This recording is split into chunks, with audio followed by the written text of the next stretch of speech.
Warrior Lore. Chapter 802. Quanrong Capital. Chapter 802. Quanrong Capital. Proofreader. Papatonks. Come get your furs. The finest 4th level spiritual beast furs you can find. Iron, black iron, anything you need to make the sharpest spiritual weapons. Get your herbs right here. For miracle 3rd grade cures. The market was packed with peddlers shouting out their wares. They got swallowed in the tide of noisy people coming and going, haggling and bickering, always fighting for a profit among this sea of people. One lone figure seemed to drift through it, his black cloak fluttering in the wind when he looked up. His cold face contrasted with the bustling scene. Looking around, he found people with long noses, big eyes, and foreign faces unlike anyone he saw in Tianyu. Zhuo Fan lowered his head again and milled through the crowd and out of here down here. In the capital of Quanrong Empire, he was the foreigner like a nimble cat. Zhuo Fan's trace was gone without anyone taking notice. Zhuo Fan took a deep breath and floated through the bustling street like a ghost. Ever since he left Ultimate Clarity Sect, Zhuo Fan knew the danger he was in, fated to go in this world alone. But after giving it some thought, he still could not help but want to see them again. Elder Yuan, Luo clan, and, never mind Qingcheng. He feared he'd never leave if he saw her. This was a kind of silent goodbye. He would be facing Heavenly Sovereign by himself. It was so convenient there was a whirlwind tunnel from Dragon Ancestor's sketch on his way. Since he was passing through, might as well leave a drawing array behind, but the Dragon Ancestor's map was a dubious sketch. A true amateur painter. He might as well know only the 8 locations of the tunnels, and that was pretty much it. At least he knew the rough location. With nothing to go on as to its exact spot, best keep an ear out while I'm here. Zhuo Fan halted his steps with a grin. Next to him was a rowdy restaurant. When it came to listening, this place was the best location. With whirlwind tunnels gathered spiritual energy, it's bound to cause some strange occurrences that people can't miss. A native is sure to know more. Zhuo Fan looked up as he walked up to it, finding that it was made up of 8 3-meter big rocks. Quanrong are so crude. Even their culture shows it. From the gate to their homes, nothing here inspires grandeur. Taking the capital's gate for instance, it was twice as tall as that of Tianyu, but not as polished. The capital of Tianyu was a work of art, filled with beauty and refinement. Every corner was thought out, every nook and cranny used, while the Quanrong capital only looked huge. Size was good, sure, but the rocks used in the buildings were uneven, as if made up at random. Maybe this was how their culture, one based on power and disregarding the details. As they associated themselves with spiritual beasts every day of the week for years and years, their belief in power would only be strengthened. There was a low chance for any sage like the 3 in Tianyu to appear. But this is also why the Quanrong stand united while Tianyu is filled of bickering fools weakening the empire. This aspect alone would paint the barren Quanrong nation as stronger than Tianyu. Heaven really is amazing to create such wonderful discrepancies, weak yet strong. Zhuo Fan smiled as he walked in. The waiter spotted him and waved. Will you be dining or staying? We have a quiet room, but it's a bit on the expensive side. No need. I'll stay in the hall. Zhuo Fan shook his head and took a random seat at a table. The waiter lowered his head and saw that the cloak hid Zhuo Fan's features. Guest, you're a foreigner? Yeah. Then where do you? Zhuo Fan eyed him. What, do I have to explain myself to stay here? No. It's just that there are hostilities recently and foreigners have to report. The waiter was put on the spot, sighing. Zhuo Fan ignored him. He didn't give much thought to a lower 3 sect protecting some third-rate empire. Ever since the Dragon Ancestor used the golden flame to remake his body, his cultivation reached the 8th layer of radiant stage. As for his power, it grew exponentially, not limited to the draconic form Yi Lin had, tough and filled with decimating golden flame, but also wielding the apocalyptic thunder flame eye. That was why he had no qualms coming here. Just that he would much prefer it if he kept his nose down. I come from Tianyu. Any problem? You're from Tianyu? The waiter shouted in shock and looked at him in hatred that got everyone to turn their heads over with some unfriendly looks. Why? You don't like Tianyu? Zhuo Fan eyed the people around, gnashing his teeth. The waiter was spat. That's the least of it. We're mortal enemies. 8 years ago, Tianyu stole our richest lands, forcing us to leave our homes and live in poverty. Many of our soldiers died in the war with Tianyu. So you tell me if I could forget such hatred. War is all about death. Either you die or I die. This is normal. Moreover, it was you who invaded us first. The war was also within Tianyu. You're the attackers, although you failed in the end. Scratching his nose, Zhuo Fan spoke. You struck first yet failed. Now you blame us for fighting back? The waiter glared in hatred and cursed. Humph, what do you know? This is all Tianyu's twisted plan.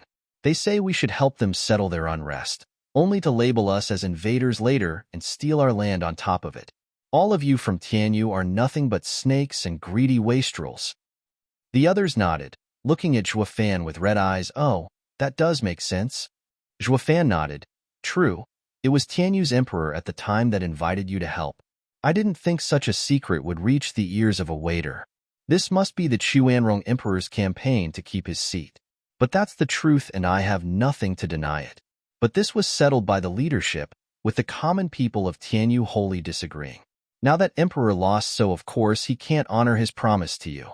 On the contrary, the enemy you two joined to fight ended up taking the power and came to settle scores with you. Since they had no deal with you, their enemies, of course they used you. The waiter's face twitched, then flicked his hand and barked, Who cares? All we know is that anyone from Tianyu worked to cheat us. No. Tianyu has many factions. If you side with one, the others are bound to become your enemies. Losing in the end means you bet on the wrong horse. This isn't a matter of Tianyu people's character. For them, you looked like the aides of their enemies who came to kill them. Zhuo Fan waved his hand. The only one to blame is your emperor and his faulty reasoning, involving himself in another empire's matter before understanding its workings. Also, with feeble soldiers, it's best to stay home and defend it, than invade and incite things. Shut your pie hole. The waiter had had enough. Shaking from anger, our emperor is the best in the world. After we lost our lands, he still made sure to settle us in the capital. Our commander is the best in the world, kind to his men and undefeated. Zhuo Fan mocked with a raised eyebrow. The best emperor? Ha ha ha. He lost your land and you call him that after giving you some crumbs? Isn't that his duty to begin with? If he didn't even do that, he'd be failing as an emperor, the best commander? Tuoba Taizhan ain't a bad old coot, but undefeated is a bit of a stretch at this point. At least in Tianyu, he lost all the way. How else would you end up without a home? Why, you little? Zhuo Fan's sharp mockery cut deep. The waiter and the others around were fuming mad. In the end, the waiter roared, You dare slander our emperor and commander? You won't leave this place alive. Man of Tianyu, we'll kill you. Everyone stood up and unleashed their bloodlust on Zhuo Fan as they came charging. Zhuo Fan had nothing better to do than yawn. A few profound heaven experts among a bunch of bone-tempering cultivators. What can nobodies like you do against a radiant stage expert in the 8th layer? Wait, radiant stage? Eyes wide, they all looked dumbstruck. We were too impulsive and got caught up in the flow. Chapter 803, Asking Around? Chapter 803, Asking Around? Proofreader, Papatonks. The silence was deafening. Everyone here looked at each other, then at Zhuo Fan with a dumb look. Though neither budged an inch, the waiter was sweating now, shaking like a leaf next to Zhuo Fan and on the verge of tears. What's wrong with me? The least I could do was check his level before I let anger take me. Only now he saw that his bone-tempering cultivation wasn't enough to see through him. This was an obvious sign the other's level was way higher. The people in the restaurant sized Zhuo Fan up, then lamented their fates. We can't tell anything. We can't even touch him as we are. They all stood stiff in the same spot, while Zhuo Fan snickered. What's the hold-up? Didn't you want to kill me? No. Everyone shook their heads. Passers-by like them would never reach his level. They'd just be mowed down if they attacked now. Zhuo Fan shook his head. I was wondering why the Quanrong Emperor would be so impulsive as to step into Tianyu's unrest. Now I see Quanrong are all brawn, attacking before even looking. It might sound like bravery, even heroism, but it's just a fancy way of calling someone an idiot. Before you start attacking, you should start flexing that thing you have for a head. Well, I guess you lost those hundreds of miles fair and square. Ha ha ha. Zhuo Fan's mockery made everyone's faces turn red. Zhuo Fan started off with defending himself, but now he was openly disregarding their emperor and their entire people. It made the Quanrong so angry and filled with hatred, though not enough to attack. Not when Zhuo Fan had the biggest fist around. Seeing them all so tense, Zhuo Fan smiled, though no longer toyed with them. Since he had no intention of quarreling with the common foe, since you guys won't do nothing, I'll attack? The waiter shouted, scared to death. A radiant stage cultivator could kill them with a thought. They'd be slaughtered. The others panicked and fell to their knees, begging for their lives. Rolling his eyes, Zhuo Fan huffed. Who'd kill you? You're not even worth it. I was gonna say that since you won't start anything, I'll ask some questions, and then you can just scram. Oh, just questions. Who the hell jumped the gun and said he'll attack? They relaxed at once, but then they recalled their panic and shameful act, looking for the instigator. Shit, that scared me to death. All eyes glared at the waiter. He lowered his head with resentment. Can you blame me? How would I know this guy is against the norms? Shouldn't it be if we don't attack, he will? Ignoring their reproaching looks, Zhuo Fan said, Waiter, I'll ask you first. What were those fights you were talking about? With who? You don't know? The waiter was stunned. Zhuo Fan rolled his eyes and cursed.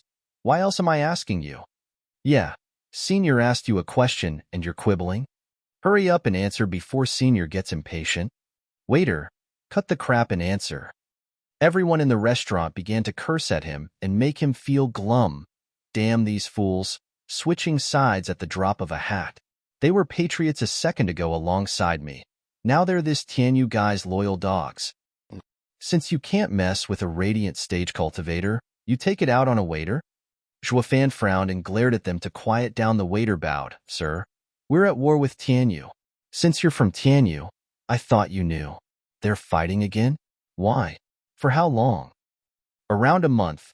The rumor is His Majesty received the full support from the Guardian Sect, vowing to get our land back. The waiter sighed, and His Majesty wanted to make up for his mistake 8 years ago. So there's been a martial law in place at the borders to prevent any Tianyu spies from coming in. That's why when Sir, the patriotic waiter forgot who he was talking to, forgetting he was giving a strong guy from Tianyu a report, so he sewed his mouth shut. Something had to be wrong with his head to talk when he was aware of the situation. He may be. Don't worry, I'm no spy. Zhuo Fan smiled. Have you ever seen a spy exposing himself like me? Besides, it's common knowledge what you told me so far. I've been away from Tianyu for so many years and want to return. I couldn't know these things.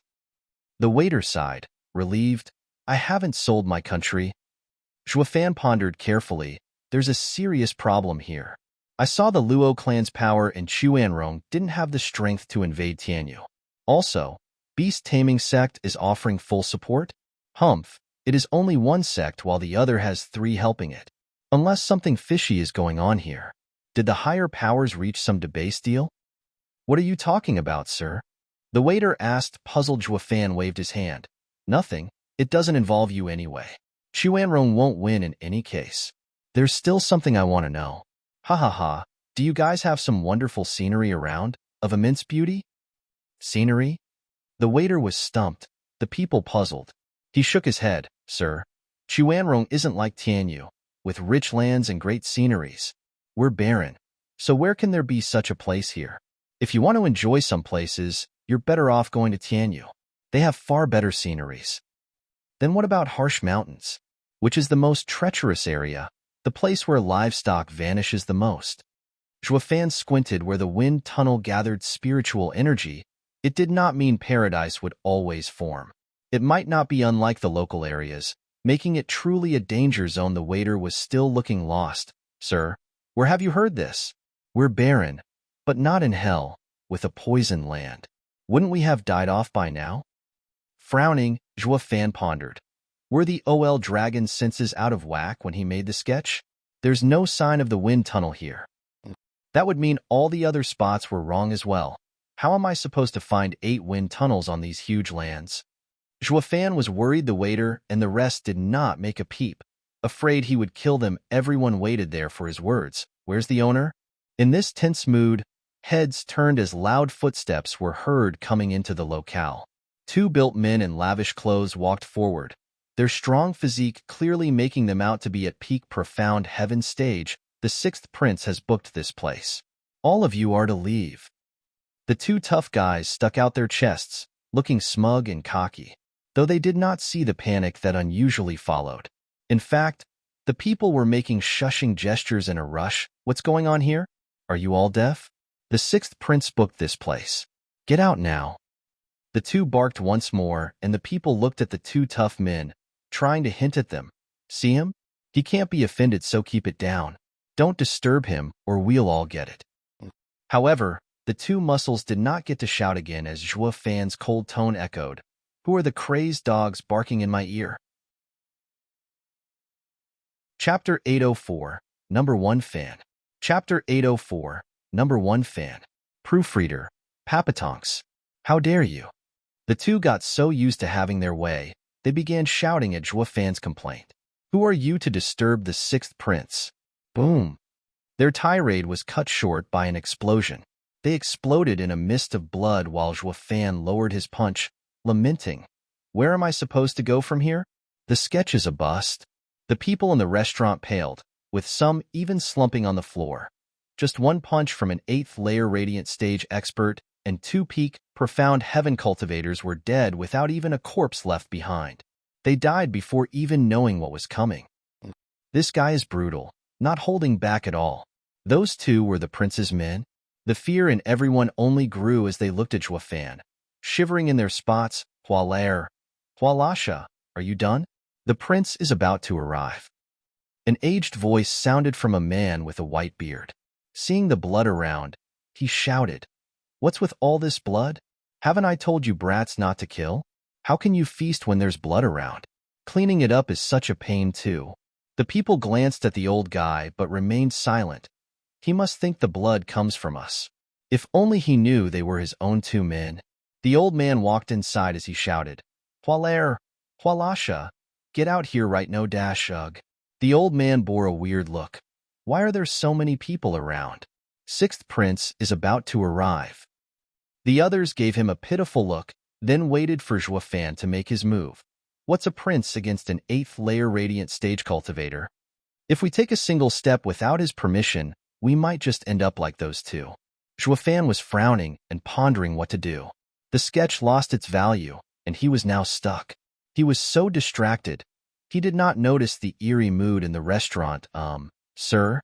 The old man wasn't as impulsive as the late two. Noticing where all eyes were looking, he grew stiff as he sized Zhuo Fan up. Oh crap, an 8th layer radiant stage expert. He was only in the 4th layer, and the prince's household had no such expert either. That was the reason behind his bow and address. Zhuo Fan was still vexed with his problem to pay him any mind. The old man turned to the waiter. Who is this, sir? The waiter shook his head. The old man looked around and got the same answer from the rest, sighing. The old man asked, Where are the two tough men that came in? You're stepping on them. The waiter pointed at the blood. The old man shook and looked at all the red on the floor, then at the stumped Zhuo Fan in realization. The two's brash attitudes must have irked this man, and they ended up like this. This was bad. Messing with such a strong expert was anything but good. I have to settle it now. But he shows complete disregard to me, who is 4 layers beneath him. Since there's nothing I can do, I'll get help. The old man tiptoed 2 steps back, then ran like hell. The people were stunned. And you call yourself a man in 6th prince's service? Mere thugs that scare the weak ones and flee from anyone strong. Only Zhuo Fan was still lost in his thoughts, not registering this event. Whoosh! For powerful energies came into the restaurant moments later and forced the guests to falter back. 4 elders enter, with one of them being the same guy from before. But the leader was a blond man with sharp eyes and far stronger. The people in the restaurant knew then and there that this guy was a true expert. Many who met his eyes felt dizzy and in shock. With these 4 so powerful, are they planning to take on the Tianyu expert? That will mean a brutal battle. Won't that end with us as collateral? The people were restless now, praying to anyone out there not to get dragged into this mess. It was beyond their expectations when they saw the blonde elder bowing before Zhuo Fan. I am High Venerable Jin Buhuan of the 6th Prince from Quanrong Empire. I ask that you overlook the rude attitude of my men. Get lost. Seeing as the strongest, Jin Buhuan, was only one layer lower than him, Shuafan couldn't care less. Stunned, Jin Buhuan felt awkward, then his mood sank. He might be slightly weaker, but to get no respect at all, he had more men as well. If a fight broke out, it might even go in their favor. The white-bearded old man knew this and shouted, "Sir, we respect you as fellow Radiant stage cultivators and don't wish to fight. We are even willing to overlook killing our men. But even with your 8th layer Radiant stage cultivation, among the best in Quanrong, it still won't be enough against numbers. Getting on the Imperial family's bad side is ill-advised. I urge you to rethink and let's work this out as friends." Jin Buhuan smiled and nodded at his approach, neither humble nor confrontational, with words said with respect and reason. That should do it. Too bad they weren't dealing with your average Radiant stage expert. Even a rotten bastard would listen, but not Zhuofan, who was loftier than the loftiest freak. All bark and no bite. Zhuofan mocked. You old coots yap for so long because your teeth must be dulled, ha. Jin Buhuan's face twitched and grew red. He clenched his fists in rage. Damn punk. We're clearly being nice and you spit on our faces? Zhuofan smirked at them. He was annoyed the sketch was a bust and needed a good punching bag to feel better.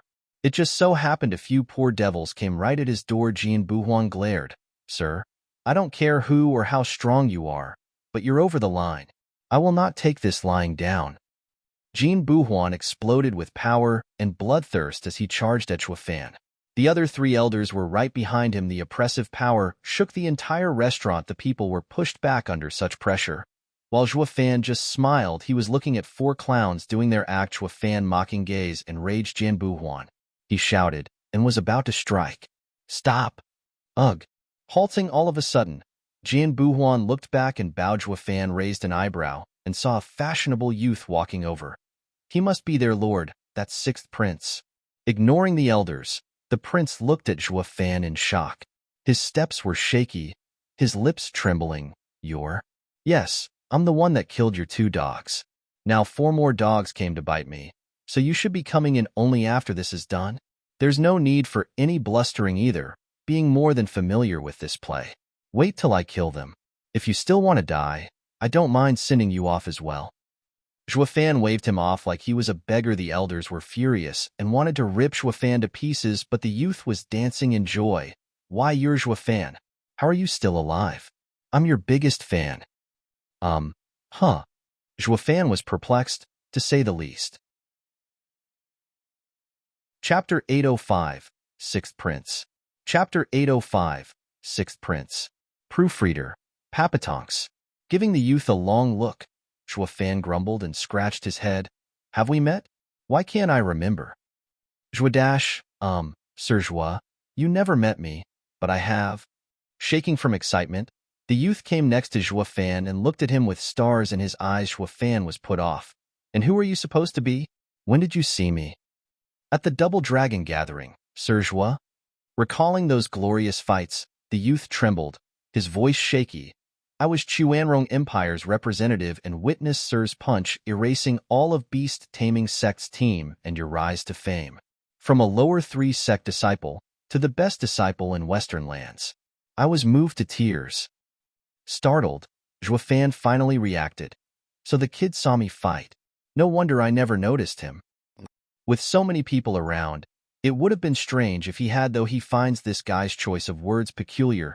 Kid, you're the 6th prince of Quanrong Empire? Yep. The prince was so excited just by the fact Zhuofan talked to him, like it was his honor or something that would make Beast Taming Sect your guardian sect. So why would you be so thrilled to see me pulverizing them? Zhuofan was quite curious while the prince wrote it off. Them? They're nothing more than our puppet masters. Their heinous disciples got used to doing anything they wanted, with no one standing up to them. That's why they looked like that at Double Dragon Gathering. They have nothing to do with us. In fact, Sir Zhua's punch truly helped us vent. Oh, no problem, though you shouldn't call them heinous, since those guys behind you aren't any better. Zhuofan nodded. The prince chuckled, totally accepting the blame. Sir Zhua's lesson is true.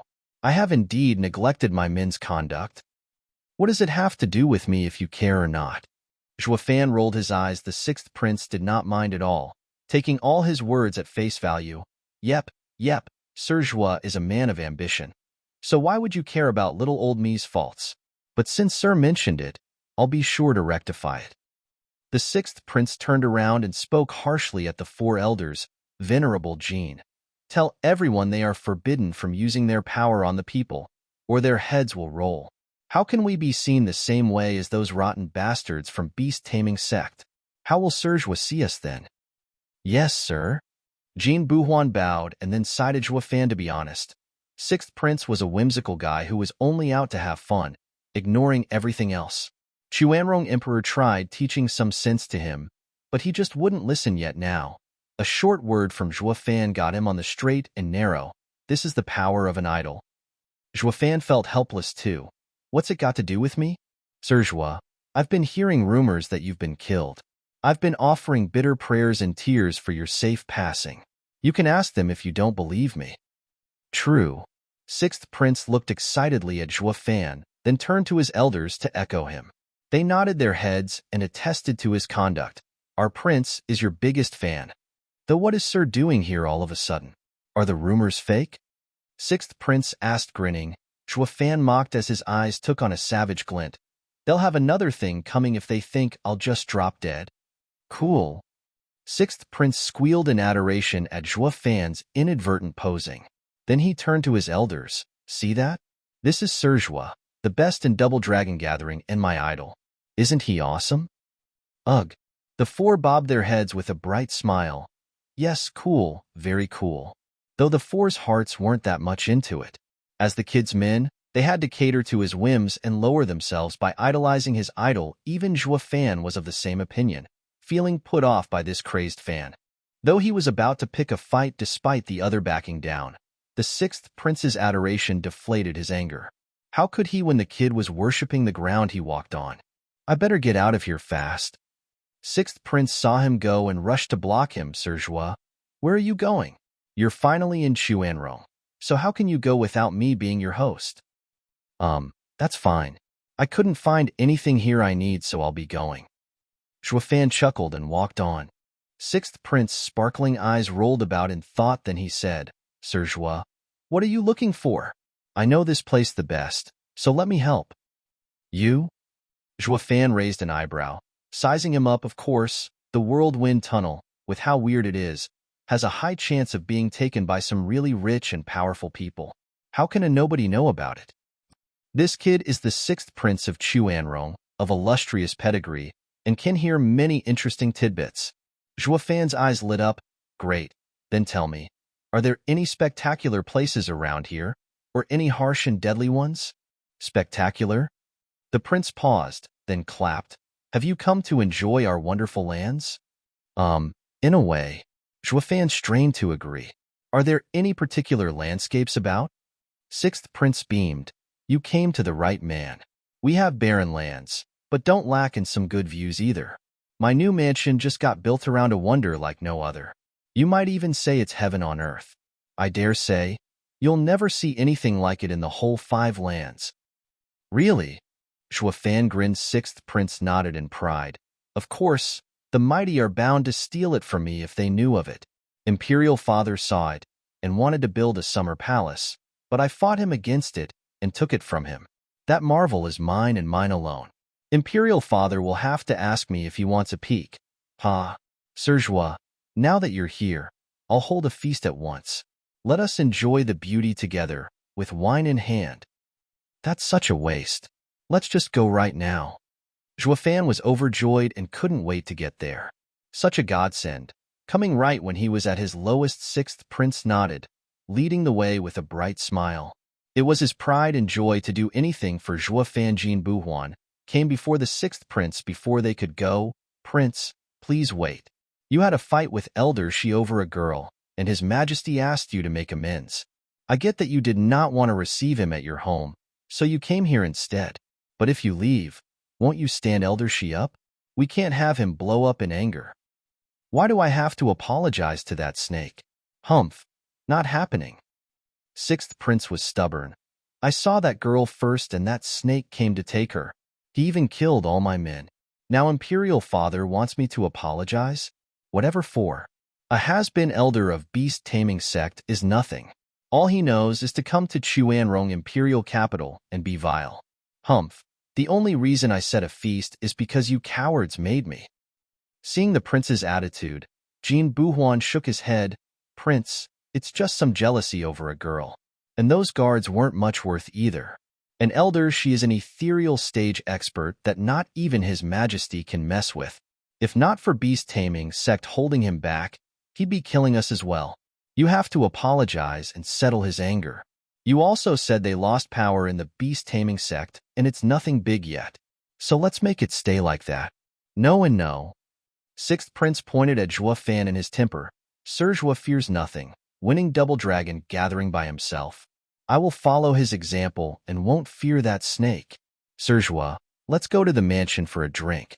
Let these old fools attend to that damn snake. Zhua Fan watched the situation go out of hand and did not mind urging the prince to leave. He did not care about offending some ethereal stage expert that one day might come to take the prince's life. Jin Buhuan saw through his intention and bowed. Sir Zhua, Sixth Prince has always worshipped you. The news of your death had made him cry for 3 days. All of it is true. Have mercy and don't push Master into the fire. Convince him to make amends with Elder Shi. As for the marvel, you'll be seeing it shortly after. Or I would be taking Sir while Master attends to the guest. Chapter 806, Fuming Elder Shi. Chapter 806, Fuming Elder Shi. Proofreader, Papatonks. Zhua Fan pondered and nodded. All in all, the kid is my fan. While I have no intention of getting dragged into his problem, that doesn't mean I should make his situation worse. The old man has a good idea. Let the master deal with him, and someone else will just take me there. Since he was after the whirlwind tunnel, what difference did it make on who took him there? While he might agree, the prince was totally against it. Not happening. Sir Zhua is my honored guest. I have to do my utmost in fulfilling all of Sir Zhua's requests. As for that damn snake, let him rot for all I care. Sixth Prince stormed out in anger. Zhua Fan shrugged and followed, but just then, Jin Buhuan rushed next to him and spoke. Sir Zhua, I've long since heard of the prince praising you, but he's also known to boast a lot, especially about the people he likes, to no end. That's why I do not believe anything he said about you. You heard it yourself, an ethereal stage expert. If angered, he'd go to his majesty, and it would not end with his son taking the fall, but you becoming the scapegoat. For the Sixth Prince and for your safety, I urge you to convince him to placate Elder Shi and not let his temper flare out. True, a crazed fan like the Sixth Prince sure has it in him to do that. Zhua Fan grinned. Only this one time. Your master hasn't been boasting. A mere ethereal stage expert is nothing to me. If the prince truly helps me in finding what I seek, I don't see why I can't help you all skin this snake to spare you the trouble, ha ha ha. Zhua Fan walked out after the Sixth Prince, leaving Jin Buhuan dumbstruck. Is he nuts? An 8th layer radiant stage cultivator wants to fight an ethereal stage expert? No wonder the Sixth Prince became so obnoxious of late. What good is copying an idol like this? Closing his eyes, Jin Buhuan felt pain in his heart. Elder Jin, the Sixth Prince is gone. What do we do when Elder Shi comes? The White Elder asked, tensely shaking his head. Elder Jin sighed. Master is too stubborn, and we can only help him. I just hope Elder Shi will accept it. He shouldn't want to blow things out of proportion either, making his majesty send for beast taming sect to take him away. Elder Jin turned towards the dumbstruck crowd in the restaurant. What are you standing around for? Didn't you hear our shout? We booked this place. Now scram. Right? They all bobbed their heads and ran like the wind. Finally getting their pardon, they were about to lose their lives under Zhua Fan's demonic threat, shaking like leaves in fear.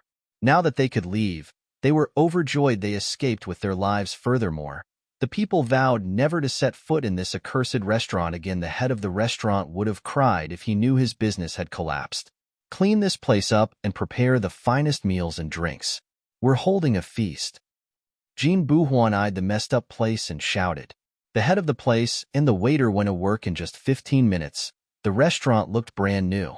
Slow steps were heard and a youth with sharp eyes approached the locale. Looking it over, His mood sank. When you fall, all want to kick you. I might have made a mistake that one time, and the Sect threw me out, but I'm still an ethereal stage expert, damn it. The Emperor should be welcoming me. Yet now, a stinking brat is treating me in this wretched shack?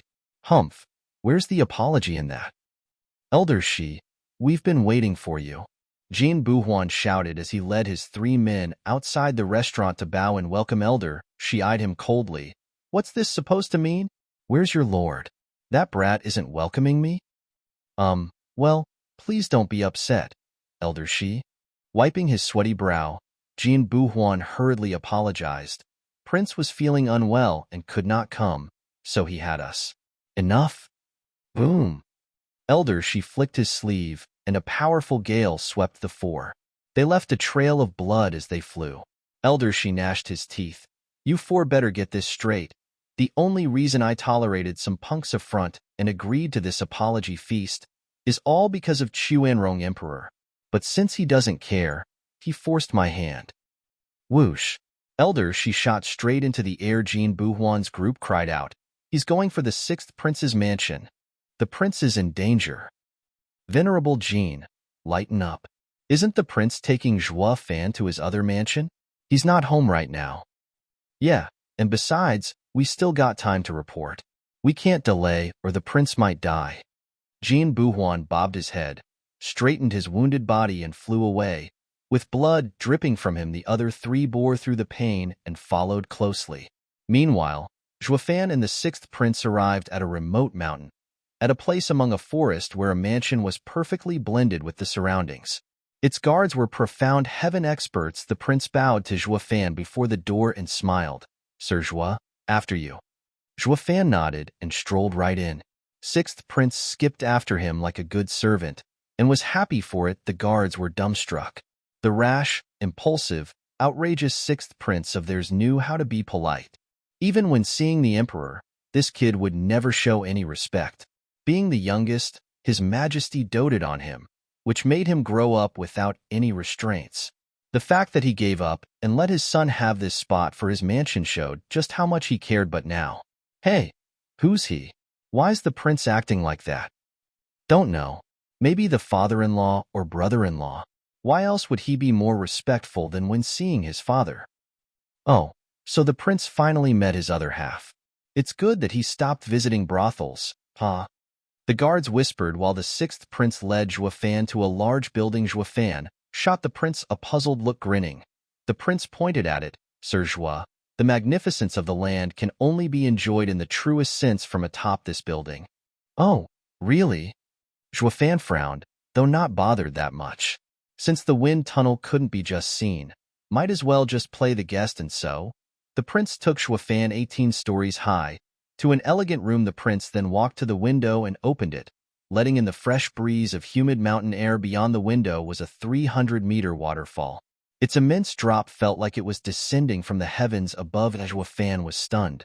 Turning his stiff face around, 6th prince, is this the view you were talking about? Yes, isn't it marvelous? The prince spoke with pride. Sir Zhua, you know as well how poor the land in Quanrong is. Such a waterfall is a rarity. That's why I had an array place to hide it and only enjoyed from this place. Even Imperial father can only come once a month to appreciate this wonder, while I can come every day. Ha ha ha. Sir Zhua, this view is great, my ass. Zhua Fan snapped as he rained curses. The waterfall is nice and that's it? There's plenty more like it in Tianyu. You think I wasted my time coming here for this thing? I wanted a place with strange occurrences, out of this world even. Something like getting in but can't get out, or a spot where meditating a day equals 10 years. The 6th prince looked like a hurt puppy with his lowered head. But, didn't you say you came to see Quanrong scenery? This is the best we could find. It's fine. I was wrong here for not being clear. It seems Quanrong doesn't have what I seek. I'm leaving. Zhua Fan sighed and turned away. The 6th prince rushed to stop him. Wait, Sir Zhua, you're leaving so soon? At least stay for a few days. No thanks. It seems the sketch is useless. I'll go look someplace else. Hold on. The prince cried. You said you wanted to see strange places. Well, Big Brother has such a place. I'll take you there. Your brother? Yes, my elder brother. Quanrong's crown prince. Sixth prince nodded, his eyes shining with hope. Chapter 807. Suicidal. Chapter 807. Suicidal. Proofreader. Papatonks. Zhuofan nodded after a pause. All right, let's go to your brother. Sixth prince perked up, skipping over to Zhuofan and about to lead him like an overexcited child. Zhuofan chuckled. He really is my greatest fan. Is he that happy to be around me? Sixth prince, run. Elder, she's coming. A shout came from the window, and the two saw Jin Buhuan's group covered in blood and collapsing from their flight. Spitting blood against Sixth Prince helped them up. What happened, Venerable Jin? Why are you all like this? Cough. Run. Prince. Elder, she went on a killing spree to your mansion. We used this chance to warn you. You have to get to the Imperial Palace. With His Majesty around, maybe his anger can be subdued. That bastard did this to you? His brow shaking. Sixth Prince hissed, absurd. Even for a beast-taming sect elder, this is too much. Those three have been thrown out of the sect for their mistakes, and now they're taking it out on the common folk. Beast-taming sect did cast them out, but they're still its elders. They still have power. The sect will cover for them as long as nothing serious happens. Jin Buhuan shook his head and sighed. Ignoring the fact they were thrown out, they're still in the ethereal stage. Who in the Empire would fight them? Prince, we all admire your principles, but I'll have to step out of line here. You're too naive. There are some things, some men, that you can't mess with. Sixth Prince's brow quivered as he cursed, those damn geezers, making the entire Imperial capital restless, and now they even have the nerve to come after me. Won't that mean they have no restraint against anyone else? How can we rule the Quanrong Empire in this state? No, I have to plead that Imperial father to remove those three bastards. It's no use. Of course His Majesty would want that as well, but no one is strong enough. Jin Buhuan was filled with pain. Those three geezers got kicked out of beast-taming sect and now are running amok. Sixth Prince shook in anger, but then he suddenly went still and peeked at Zhuofan. In the end, he spoke his mind. Sir Zhua, what do you think I should do? If I weren't here, your best bet would be hiding in the Imperial Palace. And you old coots, you were better off sending someone to give us a message while going to Imperial Palace to seek help instead. Jin Buhuan jerked and face-palmed in regret. Why didn't I think of that? Right, I should have sent someone to report to His Majesty. What am I to do since you're here then? Ignoring Zhuofan's proposal, Sixth Prince wanted to know his stance. Whether he'd help. Zhuofan spoke calmly. Nothing at all. As long. What? Sixth Prince asked in hope with an evil grin. Zhuofan replied. As long as you take me to the strange place of Crown Prince, you can then do like I suggested, hide in the Imperial Palace. Ugh. The prince's face twitched. He knew Zhuofan's power, yet the man refused him in the end. Humph. Sixth Prince's life is at an end, and you still want to go to Crown Prince? Jin Buhuan growled. Sixth Prince treated you like a guest, and this ridiculous idea is your reply? I knew you wouldn't want to get involved as you're not in the ethereal stage, but at least your plan is sound. Zhuofan admitted. Then you go hide in the Imperial Palace while I go see Crown Prince alone. The great Crown Prince's manor should be an easy find. Zhuofan shot to the skies. Wait, Sir Zhua. Let me take you. Sixth Prince rushed after him. Jin Buhuan shook his head and followed as well, about to blow a gasket. Prince, let him go. Your safety's more important. I can't let death scare me from living. The great Sir Zhua I admire is now here, so how can I not go hang out with him? The prince glared and rushed on. Sir Zhua, wait for me. They quickly left the building and went away. Whoosh. Just then, a savage cackle resounded. Ha ha ha, brat. So this is where you are. You offended me, and against my better judgment, I decided to hear your father out in letting you apologize. But you actually stood me up. Humph. Now even if the Emperor pleaded for you, it still won't save you. Damn. Elder, she caught up. Why so soon? Jin Buhuan rushed to protect the prince. The ethereal stage expert floated down, looking at the four elders with a twisted smile. Mere radiant stage cultivators. Don't you know the fear of ethereal stage experts? Sixth Prince, today is the day you, Ugh. Elder, she looked at the prince's grave face, but then he paused. His face twisted like he saw his worst enemy. You. Elder, she stared at Zhuofan next to the prince. Zhuofan paused, looking around, but didn't see anyone. Stop faking. I'm talking to you. Elder, she clenched his fists, his bloodshot eyes squinting at Zhuofan as his rage exploded. 8 years have gone and now, I finally get to meet you again. Scratching his head, Zhuofan asked, stumped, we know each other? No? Haha, not just that. If it weren't for you, bastard, I would have never been thrown out of the sect and lived miserably like this. Howling in sadness, Elder Shi's eyes reflected only hatred. I had nightmares more nights than I could count about that white hair and those eyes. I swore to never forget the pain you brought me. Zhuofan was perplexed. What's your beef with me? Why can't I remember you? Who are you supposed to be anyway? Ha ha ha, you're so forgetful I see, though it's natural since I've changed my looks. Snickering, Elder Shi said, Brat, you still remember the war 8 years ago in Tianyu. You ruined my body. 8 years. I bore that shame with me for 8 damn years. With my body ruined, even getting a new one, my cultivation had stagnated. When I could have managed to reach the 5th layer of ethereal stage, but now the 2nd layer is all this body can allow. But this wasn't the reason for sect leaders' banishment. It's all due to losing that war and letting the demon-scheming sect grab hold of proof of our involvement. Then the other 2 sects forced our sect to pay up in spirit stones, making us the criminal. Henceforth, my path was ruined, abandoned by the sect as well. All of this is your fault. You ruined my life. Brat, now that we met, I'll end you and 6th Prince, getting rid of all the rancor. Ignoring the cawing, Zhuofan squinted in thought, then exclaimed, Oh, so that obscene snake shed his skin. Almost didn't recognize you there. Hee, Sir Zhua. It seems you're involved now. You can't stand aside as it is. 6th Prince was overjoyed. The 4 elders were startled. What use would he have if he joins? We're all on the radiant stage anyway, unable to face an ethereal stage expert. Only the prince had complete confidence in Zhuofan. Scratching his nose, Zhuofan nodded.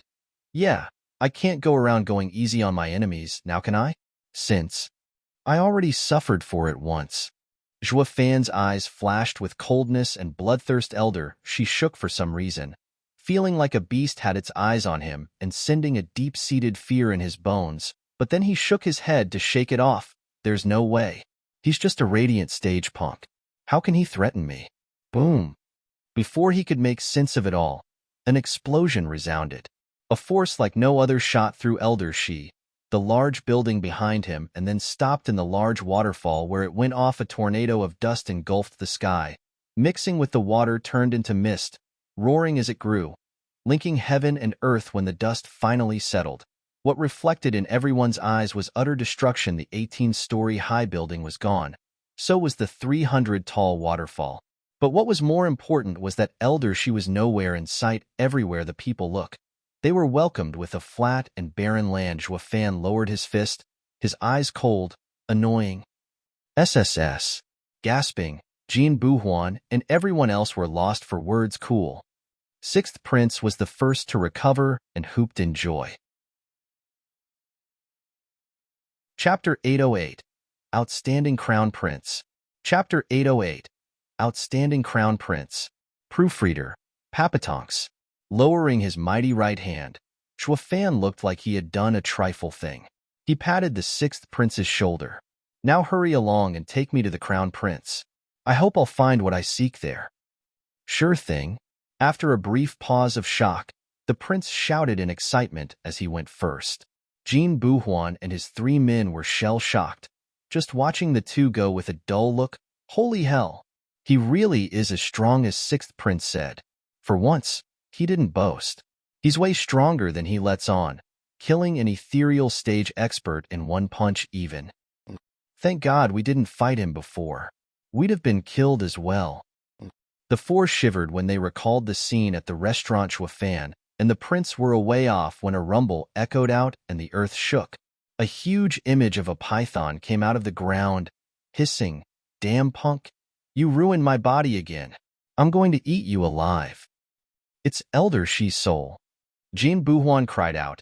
In the radiant stage, the body might be strong, but the soul isn't up to an ethereal stage expert's level. We're done for. Jian Buhuan panicked and Elder Shi snickered. Yes, brat. You ambushed me again and ruined my body. But there's no way a radiant stage like you can deal with my soul. Whoosh. He didn't finish as a scarlet dragon claw came out of Zhua Fan and gripped the squirming, oversized garden snake. He choked on his words, with those sharp eyes reflecting fear like no other. This is a soul? How?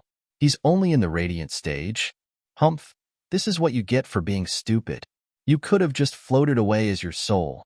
But no, you had to be suicidal. Ha ha ha. Zhua Fan's eyes flashed and the scarlet dragon claw squeezed. The oversized snake wailed one last time as it was reduced to motes of spiritual energy scattered around the dragon claw, went back to Zhua Fan and resumed following sixth prince like nothing happened. Jin Buhuan's face twitched with a dumb look as they watched Zhua Fan going about his way. They all had the same shocked look and idea. Since when can a radiant stage cultivator form his soul? A true freak? Meanwhile, a man and a woman were sitting in a pavilion next to a graceful lake. The man wore a crown and was presentable, stacked in jewelry, though his elegance was ruined by his sinister smile, especially when aimed at the woman next to him. As for the woman, she was a beaut, bright eyes, sculpted eyebrows.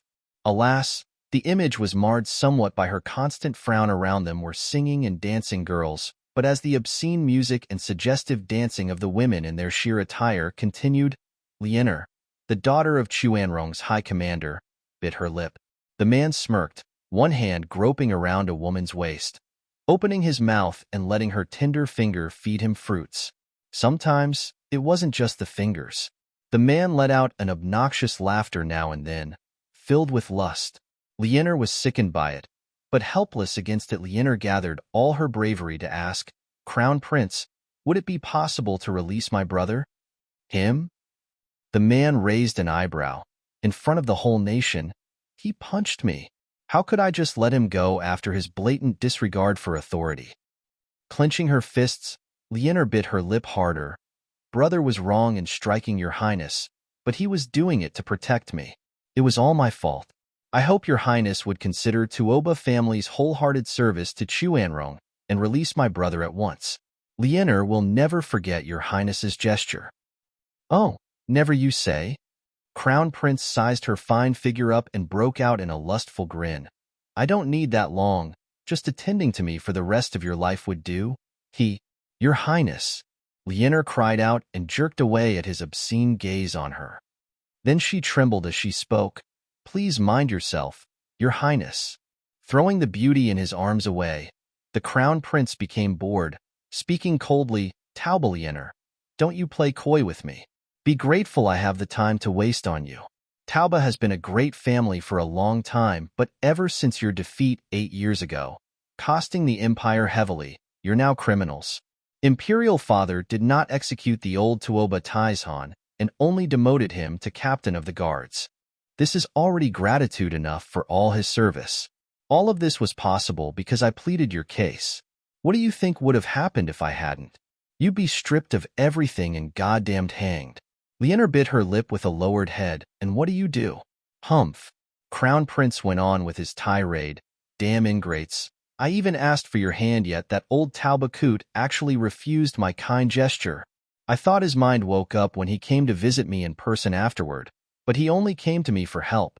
That elder she had set his eyes on you ever since the war in Tianyu. His soul was redeemed by the sect, so that geezer now wants to use my name to curb elder she's tendencies. As my future concubine, if a sect cast out touched you, even an ethereal stage expert, he'd still pay for it. Shaking all over, Liener lowered her head in silence. The crown prince walked before her with a hard face. I accepted becoming your shield, but as long as you're mine. That old coot won't ever touch you then. But you just don't know when to quit. Saying you want to be with me only to drag out the wedding. This has been going for 8 years already. Are you taking me for a fool you use for your own amusement? Forgive me, your highness. Jerking, Liener faltered with teary eyes, looking at her pretty face with a dead look. The crown prince caressed her soft cheek. As she shivered, His eyes shone with desire, shouting, "I don't need your apology, I want you." The crown prince threw himself at her and hugged her, wanting to take her by force. "No, your highness." Lianer struggled and wailed. In the end, she had to use her yuan qi to throw him off. He broke 4 stone pillars and wailed in pain. The crown prince, in his ostentatious attire, a pill-grown peak profound heaven expert, had just been thrown on the ground by a girl in the 8th layer. His never-ending lust had sapped his body of all the power that would make his cultivation high. He was the very opposite of Zhuo Fan. While Zhuo Fan's strength overshadowed his cultivation, Crown Prince's was nothing but an empty shell, worse than that of some rich boy getting a grip on his aching body to stand up straight. Crown Prince was enraged. "Why you?" "Your Highness, it wasn't on purpose." Lianer cowered, on the verge of tears, panting like an animal. The Crown Prince snarled, "You have the glory of becoming my concubine, far above those dissolute women. But over these 8 years, despite not getting married, I not once got to touch you. When I try to get closer, your brother punched me, and today you do this. You're my concubine, yet I'm forced to go to someone else?" And no, your Highness. Please listen. Enough." The Crown Prince shouted in anger. "Guards, bring that Tuoba Lufeng." "Yes, sir." At his order, a few men left to carry it. Soon they had a tied and familiar man brought over. He looked roughed up, judging by the battered face, though his features were still clear enough to see he was Tuoba Lufeng, Commander Tuoba Tieshan's sole son. Only now, the young commander was wretched, having lost his heroic heir years back. Chapter 809. Take her and run. Chapter 809. Take her and run. Proofreader. Papatonks. Brother. Lianer saw her brother having experienced torture under the Crown Prince, and her heart was in pain. With tears in her eyes, Tuoba Lufeng cried out, "Sister, what are you doing here? Run." "Humph. Why else would she be here if not to plead for you?" The Crown Prince grinned. "Laying your hands on a member of the Imperial family is punishable by death. No matter who pleads for you in court, I have the final say if you get to be released. I can even have the Tuoba family removed from the Quanrong Empire." "Ha ha ha, Tuoba Lufeng. Everyone says you're a brilliant warrior, a wise young commander. So why were you so impulsive to hit me? That punch has shattered the future of your entire family." Tuoba Lufeng shook and spat. "Crown Prince, I had no intention of doing anything, but you went too far when you tried to force yourself on my sister." "Force? She's my concubine to begin with. What business does her brother have in this?" "Humph." The Crown Prince cut him off and turned to the girl with a twisted smile. "Lianer, you're my concubine. Fulfill your duty and, ha ha ha, I'll forget about this, letting this brother-in-law keep his life. When I ascend the throne, the Tauba family will rise again to its former glory. Refuse and well?" The Crown Prince threatened. "It won't be just your brother's life on the line. Your father and your family's 8 servants will follow him to his grave. I vow there won't remain even a Tauba dog alive after I'm through with you." Shuddering, Lianer paled from dread. Tuoba Lufeng cursed in hatred. "Crown Prince, take it out on me if you're a man. Leave my family out of this." "Lianer, don't listen to his twisted words. Your life will be ruined if you agree. Father and I will never agree to marry this." "That's enough, brother," Lianer shouted, looking frail as she spoke. "Your Highness, let him go. I'll do all you ask." The Crown Prince had a winning smirk. Tuoba Lufeng cried out, "No?" Lianer's crystal tears began rolling down her cheeks as the despair took her. "Your Highness, 6th Prince, is here with a strange youth. He requests an audience." A guard came to report. The Crown Prince flicked him away in annoyance. "That idiotic little brother of mine has the worst timing. I won't see him. Tell him to scram. Today's my most glorious day. I'm not in the mood to cater to his whims." "I'll notify 6th Prince at once."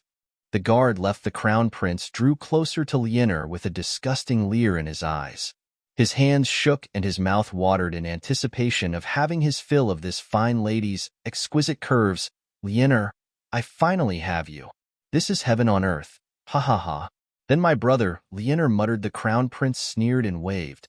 "After we seal the deal, He'll be my brother-in-law. I won't go hard on him. Ha ha ha. Great, that's great, Lianer nodded in despair, her eyes losing their light. Tuobal Yofeng's eyes burned with hatred and humiliation. A man like him actually needed his sister to save him. Boom. The sudden huge explosion rattled everyone's composure. The crown prince cried out, "What's going on here?" Whoosh. A guard flew over in panic. "Your Highness, sixth prince's guest is forcing his way over." What? Does brother plan on rebelling to fight his way into my home? The crown prince was fuming. What are you doing standing around for? Take the men and capture them. Tie him up and bring him here. I'll have Imperial Father sort him out. For God's sake, Imperial Father spoils him too much. He even dares to barge into my home. The guard was hesitant. Your Highness, sixth prince's guest is too strong. We can't even hold him back. All the men we send over are dead. I barely made it out alive to report to you and urge you to flee. They're almost upon us. Boom. His words were cut short by the rumbling explosion from behind, sending a fierce gust of dust all around. When it settled, two men waltzed out of fresh ruins around them.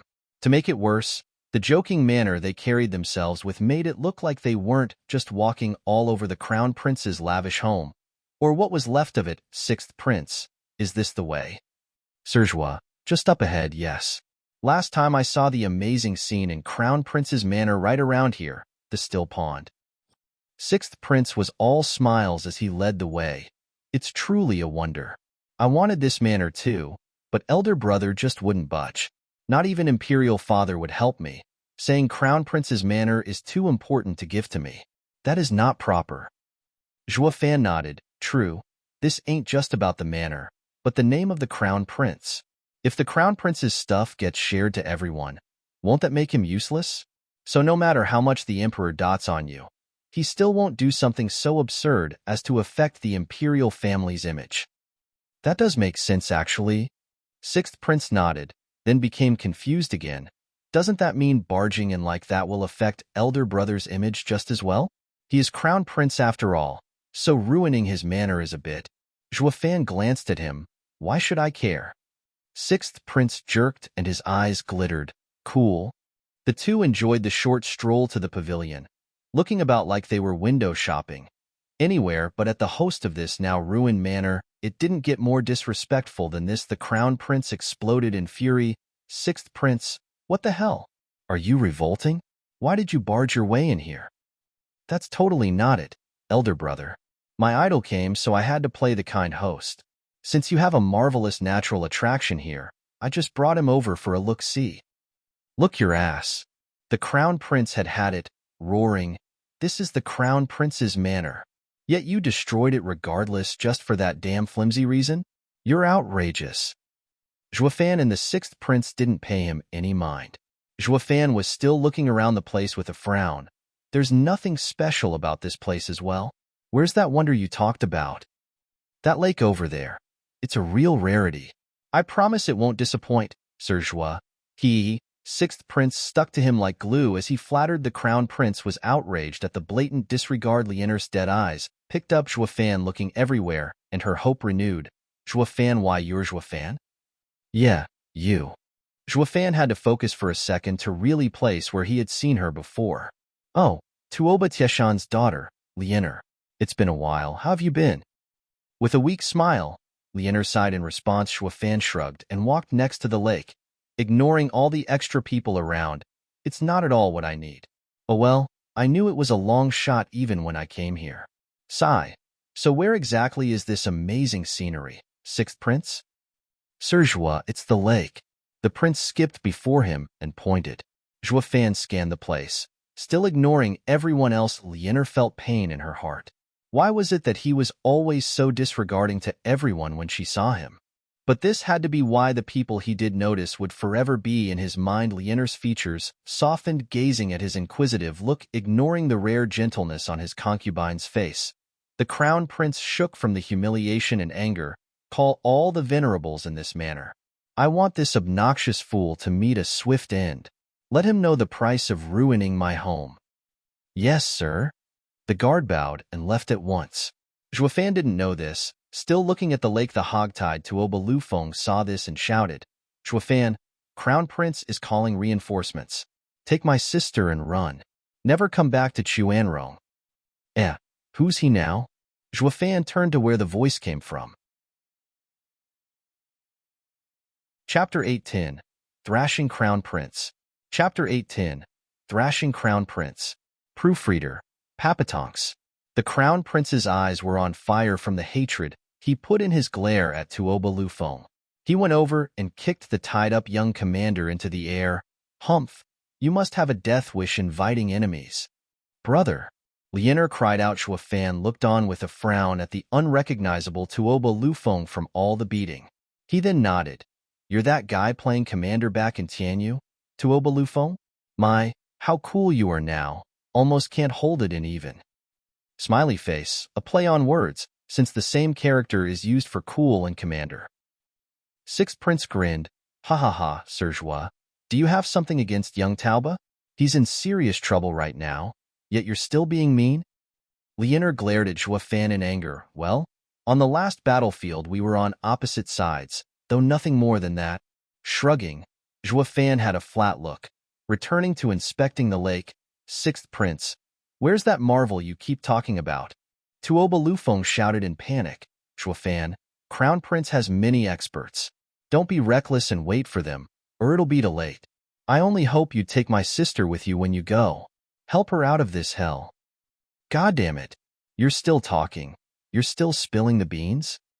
Tuoba Lufeng's kind reminder had no effect on Shuafan whatsoever. Instead, it only incensed the Crown Prince further, and so, the Crown Prince did what he knew best. Kicking the helpless Tuoba Lufeng over and over again, Shuafan ignored it all. His mind on the lake still. Lianer was panicking and begged, Shuafan, please save my brother. He'll die. Her voice fell on deaf ears. Shuafan, my brother is being beaten up for informing you, and you're just going to stand there? Lianer teared up, her tone becoming sharper. You damn ingrate. Shuafan glanced over. Ingrate? Did I ask him to? He gets what he deserves for running his mouth. Shuafan bit back. Lianer only grew angrier, but all she could do was stare as the Crown Prince was beating her brother. Sixth Prince, the lake is as plain as it gets. You aren't toying with me, are you? After one last look at the water, Shuafan threw a cold look at Sixth Prince. While Tuoba Lufeng's mournful howls sounded in the distance, Sixth Prince had a vague smile. Hee. It needs to be triggered first. What trigger? Shuafan lit up, pointing at the brutal Crown Prince. Sixth Prince grinned. By throwing snow lotus seeds in, a 6th grade pill ingredient that only grows on our Quanrong's Woolera Snow Peak, will definitely get a reaction. Those seeds are something only Elder Brother has. Crown Prince? Shuafan's eyes flashed, but 6th Prince followed with a frown. Brother is petty and would never use the snow lotus seeds when asked. The only times he'd take them out was at holidays or Imperial Father's birthday. Serjua, what do you plan to do? Shuafan was walking towards Crown Prince and grabbed him in mid-swing, startled. The Crown Prince looked back at Shuafan in anger. What do you think you're doing? Are you planning on saving this traitor? Humph, of course you would, since you're on the same side. He even informed you just now. You really think you can save him and leave? Now hold on a second. Shuafan shook his head. Your Highness, even if you beat him to death, that's your problem. It has nothing to do with me. Lianer glared at him. The hope she had when he grabbed Crown Prince now turned into hatred. The Crown Prince took Shuafan for being afraid and grew bolder. Humph, rotten punk, are you begging for mercy? Humph, well, too bad. When my venerables come, you'll all leave this place as corpses. Oh, let's just leave that for later. Shuafan was calm as he spoke. I just need a snow lotus seed from you. I want to see just what fascinating spectacle you got here. Snow lotus seed? The Crown Prince mocked. You want to see the beauty of this marvel? Ha ha ha, this is Quanrong's proof of good fortune, and only the Imperial family is allowed to appreciate its beauty. Bam. Shuafan flicked his hand and slammed his head into a nearby convenient stone pillar. The Crown Prince's delicate features were now marred with blood, and even some teeth fell off. This was how an eminent figure was reduced to a grotesque creature, looking worse off even when compared to the beaten Tuoba Lufeng. Startled, All were shocked Zhuo Fan was actually so savage against the Crown Prince, bringing Crown Prince's head around. Zhuo Fan spoke coldly, the snow lotus seed. Don't even think my men are coming? Bam! Zhuo Fan returned to having Crown Prince's face make intimate and brutal contact with a hard rock, again and again for good measure. When he thought it was enough, he brought Crown Prince around, his face unrecognizable, the snow lotus seed. Zhuo Fan demanded, why you? Bam! The snow lotus seed. Bam! Zhuo Fan just kept on smashing his face into a rock while asking. The Crown Prince might think himself some big shot from the Imperial family, but Zhuo Fan thrashed him all the same, until he bawled, the snow lotus seed. Zhuo Fan roared this time, but Crown Prince had long since fallen silent. Enraged, Zhuo Fan returned to smashing, but then he noticed the flailing arms, pointing at his bloody and toothless mouth. Zhuo Fan now realized the guy was unable to speak. The victim pointed to a building on the side as he groaned in tears, pondering for a bit. Zhuo Fan looked at Sixth Prince. Is he saying the seed is in that building? Sixth Prince, you know how it looks, so go look for it. Sure thing. The prince laughed and skipped over to the building. He didn't so much as bat an eye as his dear elder brother's face was tenderized into an unrecognizable slop. He's one evil brat, Zhuo Fan thought, flicking his hand and throwing the limp Crown Prince away. Returning to the lake and staring down at it, Lianer and Tuoba Lufeng were dumbstruck. Zhuo Fan was cold as a rock when talked to, but when he struck, he was a volcano. Even Lianer felt a pang of sorrow when looking at the new makeover done on the Crown Prince's face. No matter how big the grudge, such an outcome is too brutal. Going after his face when it was so charming before. But then the two awoke at the dire situation they were in. Oh no. Tuoba Lufeng shot to his feet and shouted, Zhuo Fan, by harming the Crown Prince you became Quanrong's enemy. Take my sister and go. You won't make it out when the experts come. Lianer looked tense at Zhuo Fan, then at Tuoba Lufeng. Brother, why don't we just go with father and the rest? This place doesn't want us anymore. I also thought about it, but father is ever loyal to his country. He will never betray it. Tuoba Lufeng sighed. Lianer lowered her head in worry and vexation, glancing over. Zhuo Fan finally recalled the past dealing and said, Dugu Zhantian also died because of his loyalty to his country. I must say, these two geezers sure are alike. Ha ha ha. The siblings nodded. The marshal and commander had received such praise from the people was not just from their glorious military victories, but also their loyal character. Zhuo Fan, my father and I may die, but Lianer must not lose her life in a place like this. All I ask is that you take her, let the Tauba line go on. No, I still need to see the spectacle here. Tuoba Lufeng begged Zhuo Fan once more, but Zhuo Fan refused. His reason only making the brother feel helpless. Brother, is that eye candy more important than our lives? Eye candy? Zhuo Fan frowned. Is that all this place amounts to? Some fancy view? A laughter broke his concentration. Ha ha ha. You think you can just walk away after ruining Crown Prince's home? Are you taking us for props? 9 powerful energies surrounded the place as elders appeared before them. Damn it. The 9 venerables of the Crown Prince Manor are here. They're at the 8th or 9th layer radiant stage, with 4 even at the peak. We're doomed. Tuoba Lufeng cried. Lianer clenched her clammy fists, while Zhuo Fan frowned. Not because of the elders, of course, but that he got to the wrong place again. If we 9 hadn't come, none in the Crown Prince Manor would be able to hold you. Ha ha. Zhuo Fan's mind was still processing. The leading elder took it for cowardice and mocked. Ha ha ha. Here I thought you had guts when attacking Crown Prince, but now I see you're full of it. It's understandable, as not even an 8th layer radiant stage cultivator can escape from us 9. Being scared is normal. But to have a girl take the blame for you, talk about useless, ha. The other 8 looked at Zhuo Fan with the same disdain as their leader, Sir Zhuo. I brought the snow lotus seeds. A whoop of joy sounded in the distance. 6th Prince skipped over to Zhuo Fan in excitement. Zhuo Fan woke up at last, staring only at the 6th Prince's figure. Took you long enough. Hurry up and throw them in. I want to see just how fancy this thing is.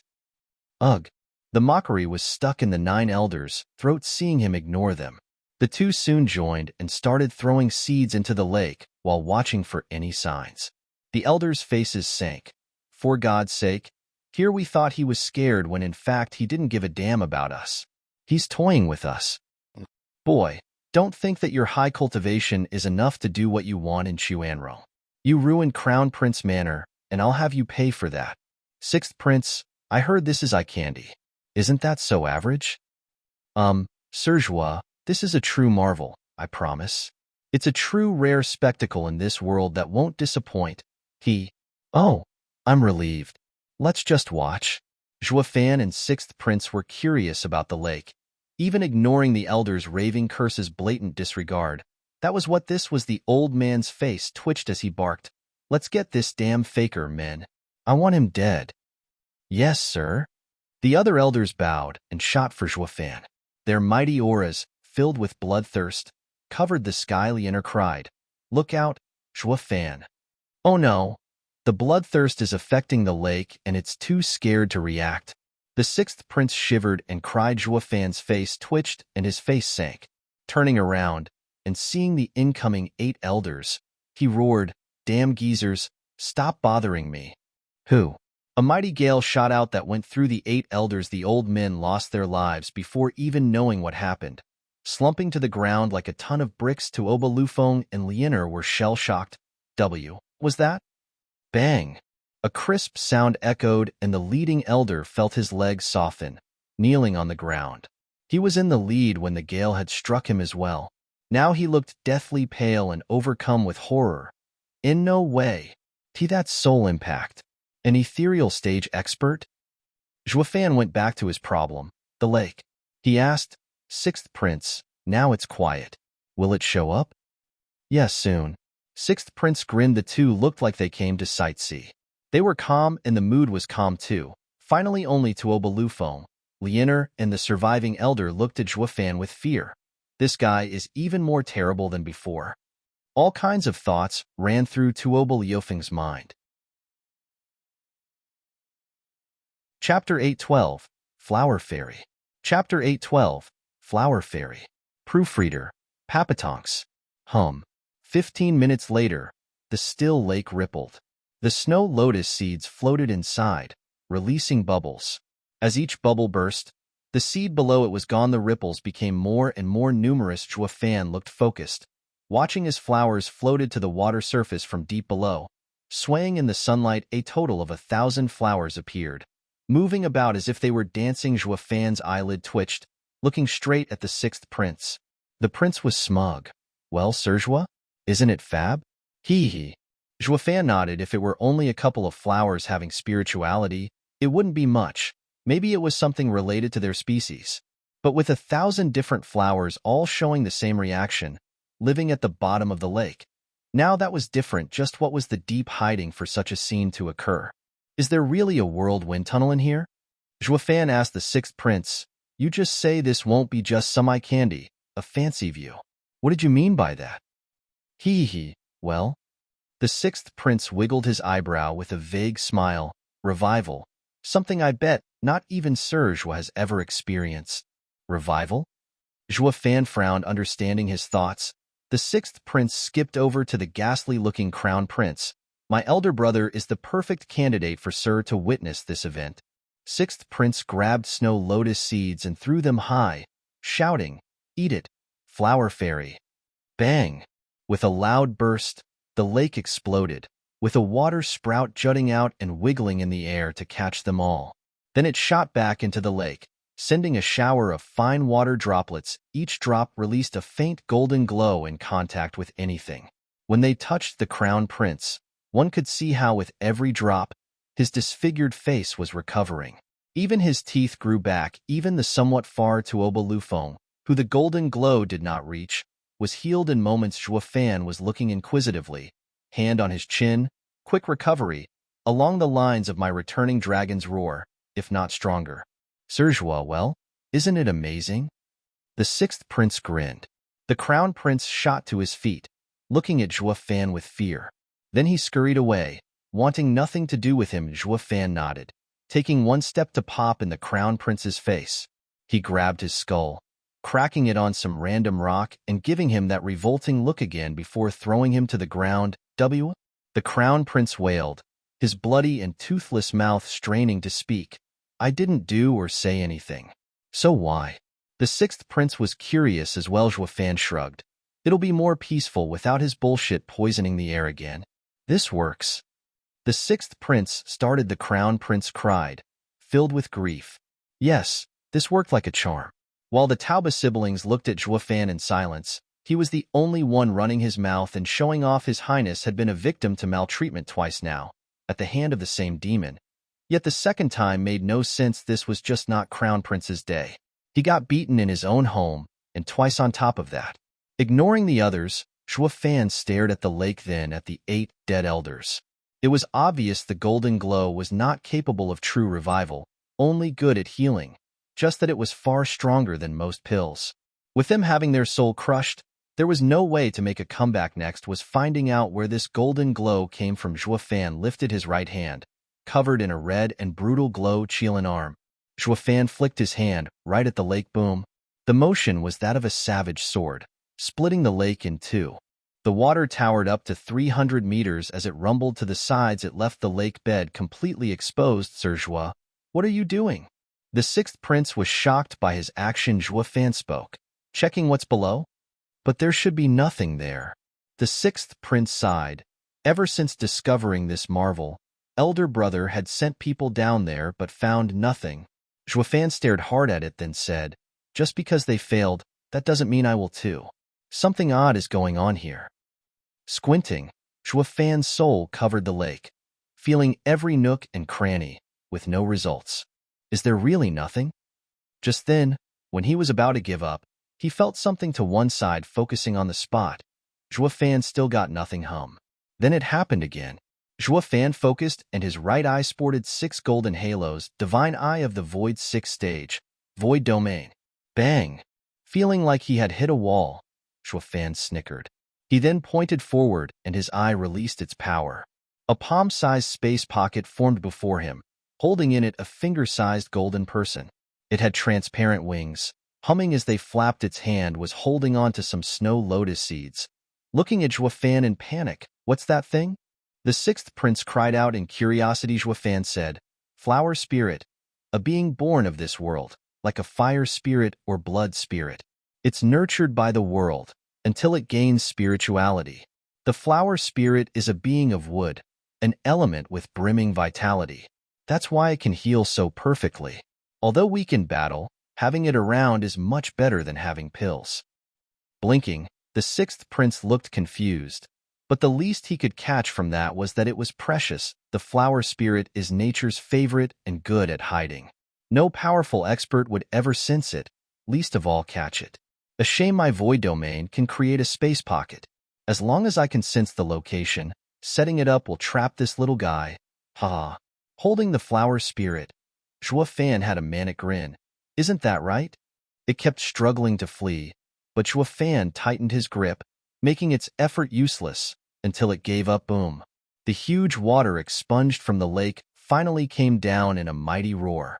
Zhuofan ignored it and held the fairy as he left. The sixth prince hurriedly asked, where are you going, Sir Zhua? Finding what I came for. Zhuofan's eyes shone in glee. A special place with thick spiritual energy is needed to give birth to a fairy. This lake has none of that, which means it moved here. Now I'll have this guy lead the way, taking me to my destination. Hee. The sixth prince followed after him. Sir Zhua, I'm coming too. The fairy crossed its arms and looked at Zhuofan in resentment. Like that was not going to happen. Haha, little guy. You sure are feisty. With an evil grin, Zhuofan stared at its hard face as a black thunder flame flashed in his left eye. Sometimes, being stubborn comes with a price. Are you ready for it?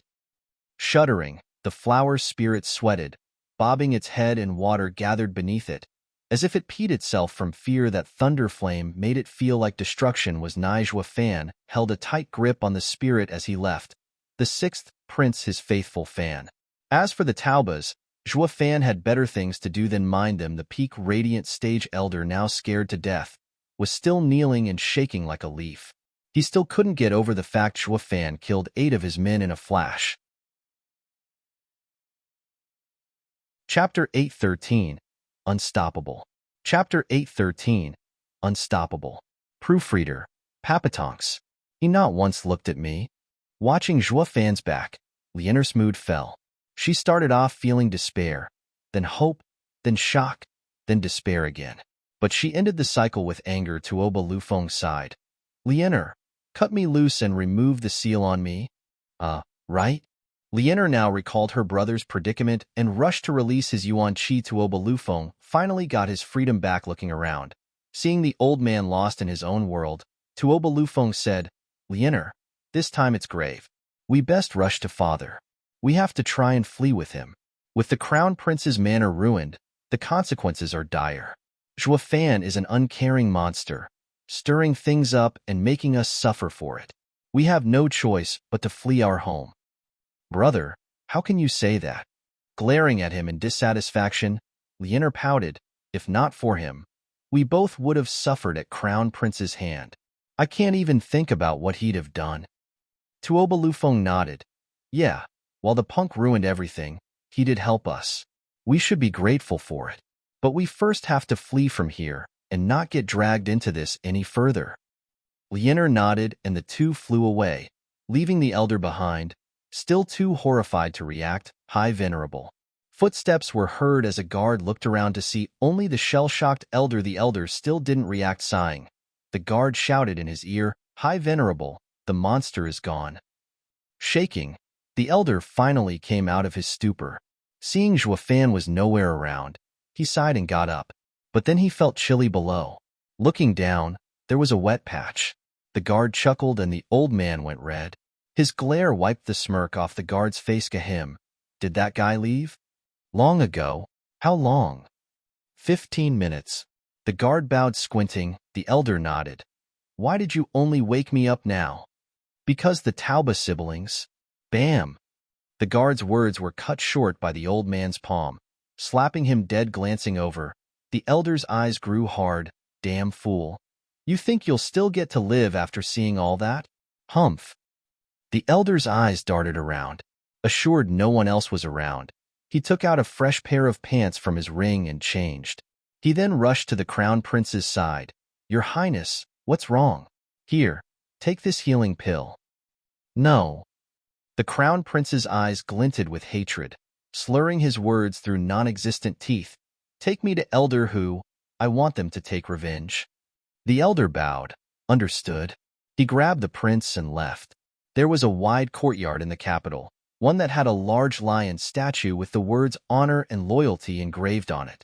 Above the gate were the words Tauba Manor written. Unlike the imposing gate, the wind that blew was a cold and bitter one, carrying with it a bleak tone. Along with the dust of the capital inside the manor, two men sat upright in the middle of the room, the former commander of Quanrong and the Imperial tutor, Han Tianma. Frowning, Tuoba Taizhan hesitated before finally jumping to his feet in revulsion.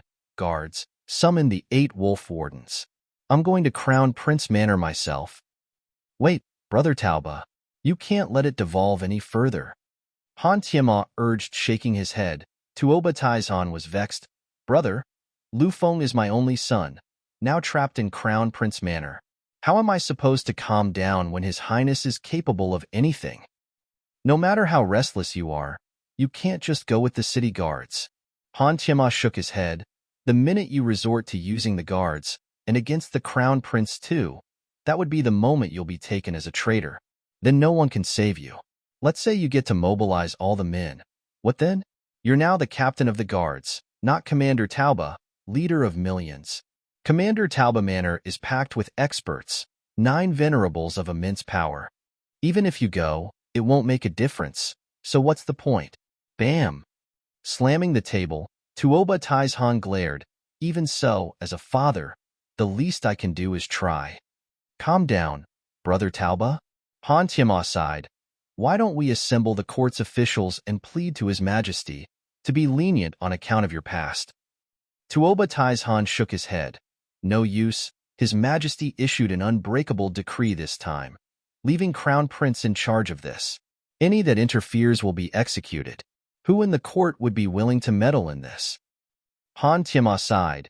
His Majesty is too easy on the Crown Prince, yet cruel to his ministers. People's opinion of him will sour. Master, A cry came as a servant rushed before Tuoba Taizhan. Why, young miss, she? What about her? Tuoba Taizhan cried. The servant girl jerked. Young miss knocked me out and ran away. She must be going to Crown Prince Manor to save young master. Damn that girl. Is she trying to anger me to death? Tuoba Taizhan was panicking, shouting. Have the 8 wolf wardens assemble the men. Surround Crown Prince Manor. Brother Tauba, you must calm down. No, not this time. At the very least, I'll have the 2 children flee while I shoulder the blame. Tuoba Tieshan's mind was made up, sighing. Han Tiema shouted after him. Tuoba Taizhan, do you really plan on throwing away all you accomplished? Are you going to become a criminal to Quanrong? Tuoba Taizhan shook, but his eyes were firm.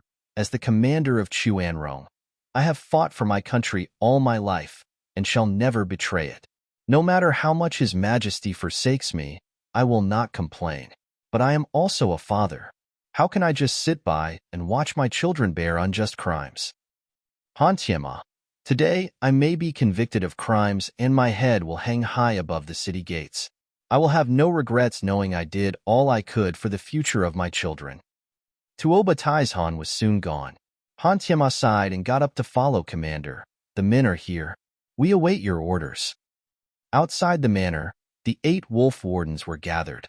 Tuoba Taizhan eyed them and shouted, We march. Yes, sir. The 8 wolf wardens bowed, glee dancing in their eyes. The last 8 years had been spent in unrest, hardly ever fighting and always held back. Now they were going to let loose, against the crown prince no less. Yet they were still joyful. It was their honor to serve under the commander. Wait, Tuoba Taizhan. Han Tiema caught up. Tuoba Taizhan didn't even look back. My mind is set. I'm not trying to sway you. I want to come with you, old friend. It would be great if I can convince His Highness to let them go. If not, I'll be most willing to be labeled a traitor alongside you. Shaking, Tuoba Taizhan laughed. Good, ha ha. The army marched, their spirits uplifted, their drive ignited. Yet after 2 steps, a staggering figure entered their vision. An Imperial palace guard. Did His Majesty find out already? Did he come to stop us? Tuoba Taizhan and the rest were tense. If this was the Emperor's decree, then before them had to be a huge army to block their path, but the Imperial Guard actually went and panicked at their sight. Commander Tauba, you truly are the Empire's god of war, of such brilliant mind as to foresee the Imperial Palace is in peril and send the men to aid it. The Imperial Palace is in danger? Tuoba Taizhan and the rest were stunned, panting. The Imperial Guard showed fear. Yes, the 6th prince brought a youth as he barged into the Imperial Palace. He's unstoppable. He's almost at His Majesty's chambers. Chapter 814. Assaulting the Imperial Palace. Chapter 814. Assaulting the Imperial Palace. Proofreader. Papatonks. Boom. Waves upon waves of Imperial guards poured out of the palace gates, only to be blown away by rumbling explosions as pieces of their former selves with a constant drizzle of blood going on. It marked the dark and cruel end of tens of thousands of soldiers. Zhuofan flicked his red right fist and looked uncaringly at the flower spirit held tightly in his left. It was like he was out mowing a lawn or something, and not butchering people. Which way is it this time? Don't try to play me, you pint. Shuddering in fear, the flower spirit shook its head and pointed at a large wall. Boom. Another rumble sounded. Zhuofan found it a waste of time circling around to use the front gate, so he just made a new one right here. In the 50-meter-tall wall, the 6th prince, sticking close like any true fanboy would, was mulling over whether Zhuofan had stopped being human at this point as he kept charging in like a raging beast. If there was no way, he'd find it. Anyone that stepped between him and his goal would leave the scene as a corpse. Or maybe, Zhuofan no longer registered these people as living beings, merely as obstacles. 6th prince, Sir Zhua is truly reckless. This is the Imperial Palace he's barging into, killing left and right. With his insane power, it won't matter who he steps on. But once he's gone, you'll be left behind. He'll go, wiping his hands of it all, and you'll take the fall. Jin Buhuan and his 3 elders were overwhelmed by what they saw, crying and fearful as he urged the prince. They had followed the 2 all the way here, following Zhuo Fan's wake of destruction from the Crown Prince Manor. Now that they saw Zhuo Fan's brutality for themselves, they feared for their lord, Sixth Prince. We have to leave now, while His Majesty is yet to realize your involvement. We'll then say he forced us when we're questioned and be absolved of any blame. Sixth Prince was thinking, but he snapped, Humph, Sir Zhuo is my honored guest. I said I'll take him to what he's searching, and that's what I'll do. Since it's about to be found, I will accompany Sir Zhuo to confirm this. If you're scared, you're welcome to leave. Flicking his sleeves, Sixth Prince huffed and shooed the four away as he caught up to Zhuo Fan with a chuckle. Sir Zhuo, wait for me. This is insane, Jin Buhuan sighed, but then decided, to hell with it. Then he went after as well. Sixth Prince was their lord after all. Zhuo Fan stepped through anything that came before him, men or stone. With a few men following behind him with worry, what would they do once Zhuo Fan walked away? Sixth Prince didn't look to have given this problem much thought, always beaming as he watched his idol at work. Why, Your Majesty, the criminal is just 1,000 meters away. I beg Your Majesty to flee. Why, Your Majesty, he is at 800 meters. Please flee, Your Majesty. Your Majesty. In a tranquil garden, the peace was broken as all kinds of nervous voices shouted. The Imperial guards just kept on coming one after the other, fully distraught and panicking as they reported what they said was almost always the same, that the criminal was getting closer and they could not stop it. The people in the palace were afraid now, but also suspicious. Where did such a freak come from all of a sudden? When did Quanrong mess with such a godly expert? None could make sense of it, not even the Emperor in his golden robe. He was now frowning, stressed out by the sudden and brutal development. He had no idea what unforgivable sin might have been committed to deserve such retribution. The Quanrong Empire had the beast taming sect's protection.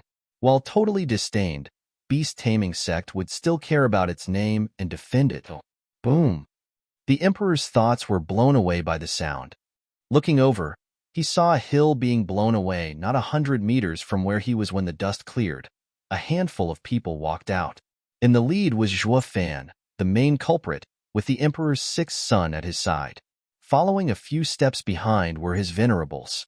The Emperor's mouth twitched, his face falling. Son, now you're trying to rebel? What are you doing charging into the Imperial Palace with an outsider? Is it because I didn't give you Crown Prince's manor?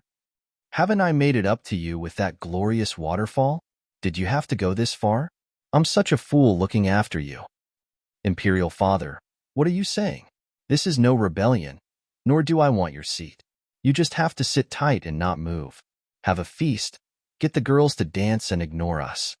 Sixth Prince rolled his eyes. The Emperor was stunned. If this is not a rebellion, why are you barging into the Imperial Palace? How's it my fault? Sticking out his chin, the Sixth Prince spoke with pride and honor. I wanted to go in, but those guards just wouldn't listen. My dear guest is quite impatient as well, wanting to get in at once. Those guards stopped us without reason, so we just went through them. The Emperor's brow shook as he sized Zhuo Fan up.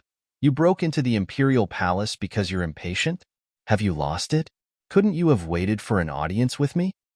Shrugging, the Sixth Prince remained silent, ignoring their argument. Zhuo Fan looked at the spirit, pointing the way to a rock garden. This way? Wait, what are you doing? The Emperor shouted in panic. Zhuo Fan never paid him any mind. The Sixth Prince also followed Zhuo Fan like before, making the Emperor twitch. The Emperor roared, Son, stop him. Can't do, Imperial Father. How can I do what thousands of guards couldn't? The Sixth Prince shrugged with a chuckle, sighing. The Emperor held his head. It's over. Disaster is upon us. What criminal dares to make a ruckus with Tuoba Taizhan around? Following this shout, Tuoba Taizhan marched his thousands of troops into the garden, surrounding it. The 8 wolf wardens appeared before Zhuo Fan, filled with battle spirit. Your Majesty, I ask that you forgive my delay. Tuoba Taizhan cupped his hands at the Emperor. The Emperor was overjoyed. It's fine, Commander Tauba. You came just in time. Catch that man. Stop him from destroying everything. Yes, sir. Tuoba Taizhan bowed and shouted, 8 wolf wardens, arrest that man. The 8 wolf wardens were about to obey. Wait. The Tauba siblings took this moment to arrive. Tuoba Taizhan cried out, Lufeng you all. Father, please hurry and stop the wardens. We can't touch this man. We'll only earn more casualties. Rushing before the commander, Tuoba Lufeng and Lianer urged him. Having seen Zhuo Fan's mighty power, they were totally convinced that not even the entire Tauba family and its army would be of any use. Tuoba Taizhan was shocked. The Tauba family was one devoted to serving their nation, always brave and sharp, never cowardly, but these two were urging him to stand down. Who is this man to make them ask their own father to stop? Is there no hope at all? Tuoba Taizhan looked over closer, finding the culprit familiar, the best steward in Tianyu, Zhuo Fan. The 8 wolf wardens looked as well and were shocked to the core. Zhalahan still remembered the bitterness he suffered back then faced with this old enemy. Old fears resurfaced, fears powerful enough to make them falter. Zhuo Fan never spoke a word so far. But then the emperor said, Commander Tauba, you know him? Not just know him. He is the only one in my entire life that made me lose in battle. Tuoba Taizhan sighed. The emperor cried, You mean, 8 years ago, the second god of war in Tianyu, Duguzhantian's replacement? But what's he doing in Quanrong? Is he a spy? The entire Tauba family tensed, looking at the emperor with twitching faces. Your Majesty, have you ever seen a commander resorting to grunt work? Chapter 8:15, Secret Path.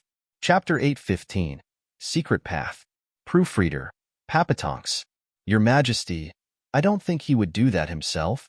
Tuoba Taizhan shook his head, turning back to Zhuo Fan and shouting, Zhuo Fan, since you had the nerve to barge into Quanrong Imperial capital, I, as its captain of the guards, shall arrest you. Father. Tuoba Taizhan started to shout, turning to see his son and daughter shaking their heads. Father, that's the worst thing you could possibly do. He's more savage than before. Confused, Tuoba Taizhan scratched his head. Once bitten, twice shy? The last time we only lost against an army. But now he's all alone against all of us. Yet you're telling me I still can't take him? Father, don't look down on him just for being alone. He'll still mow us down. The Tauba siblings knew what he was thinking, constantly shaking their heads.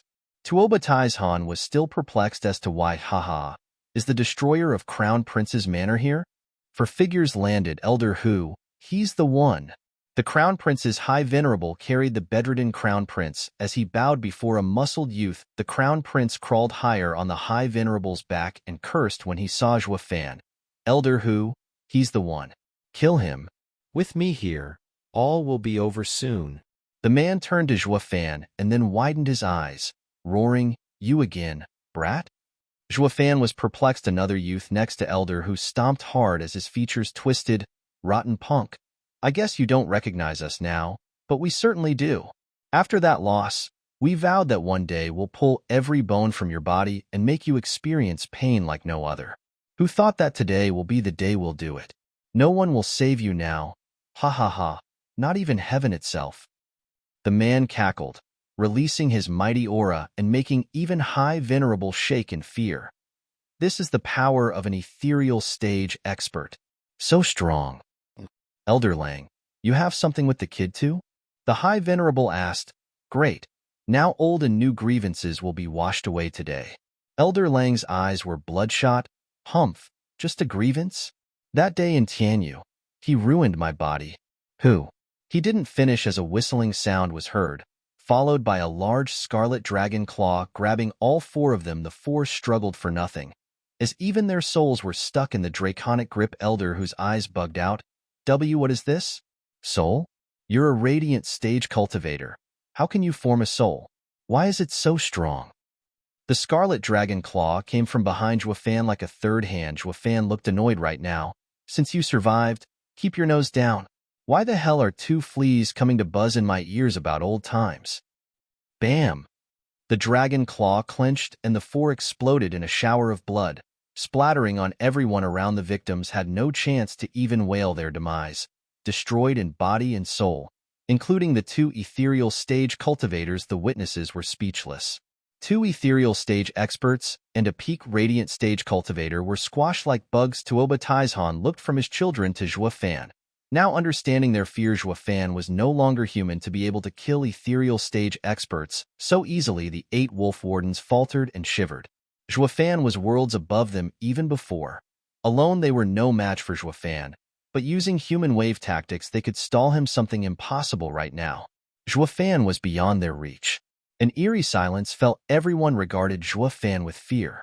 An ethereal stage expert was seen as a god by these people, but they died all the same in the easiest manner possible. Taking back the claw, Fan returned to his calm demeanor. Sixth Prince, this pint is pointing at that hill. Is there something off about it? Shouldn't be. That is a view I often visited when I was small. It should be fine. The sixth prince was puzzled as he looked around. Fan inspected his surroundings and smiled. So it's a concealing array, one powered by sacred stones?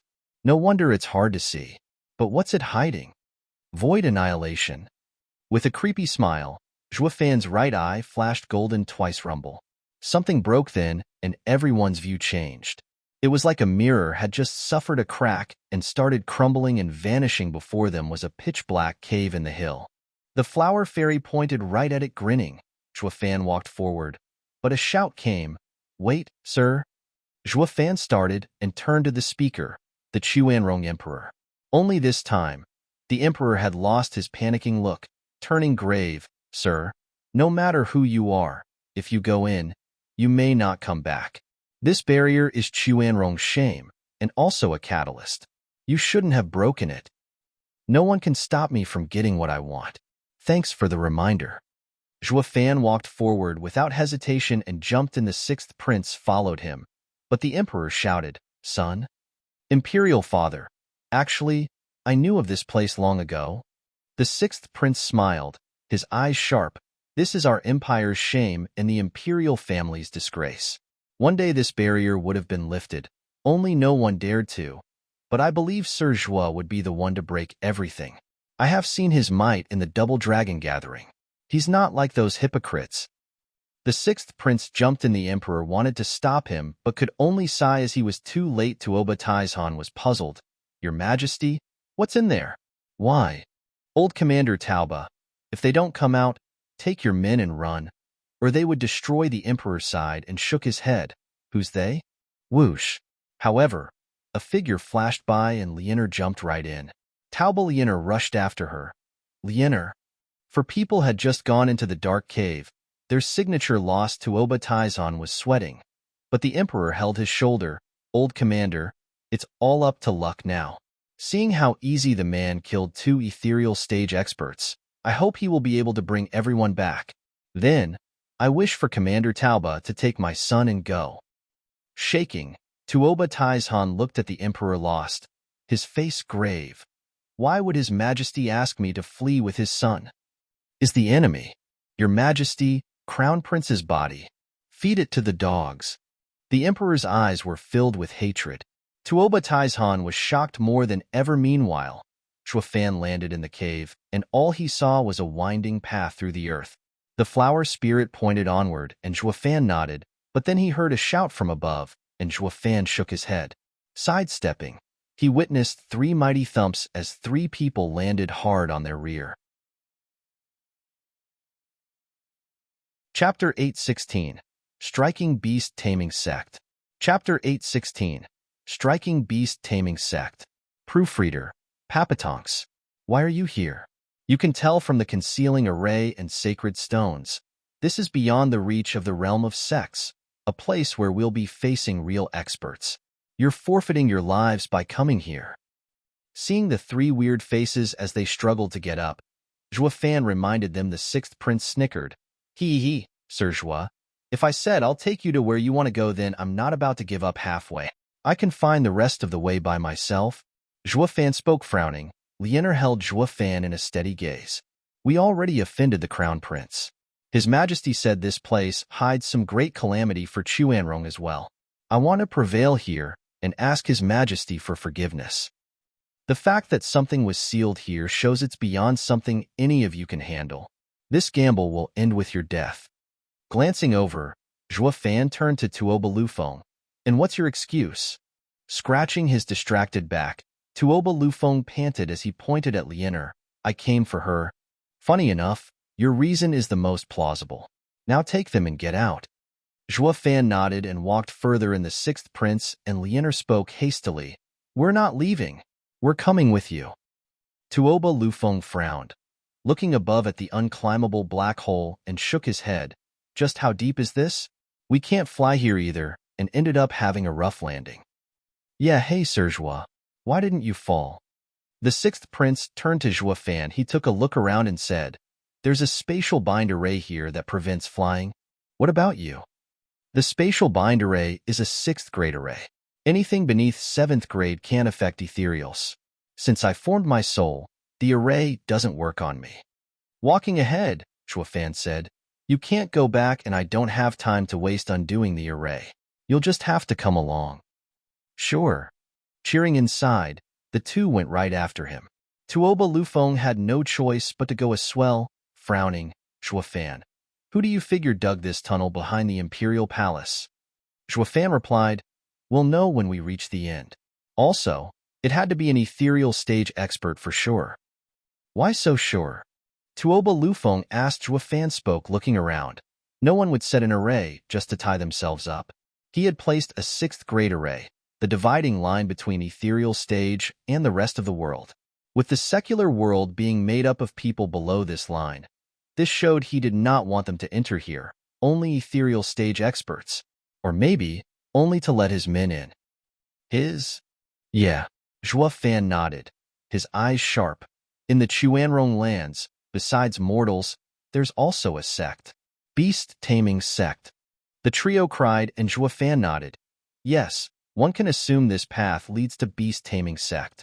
It won't matter to me if there are heaps of experts, not when they all come from a meager lower 3 sect.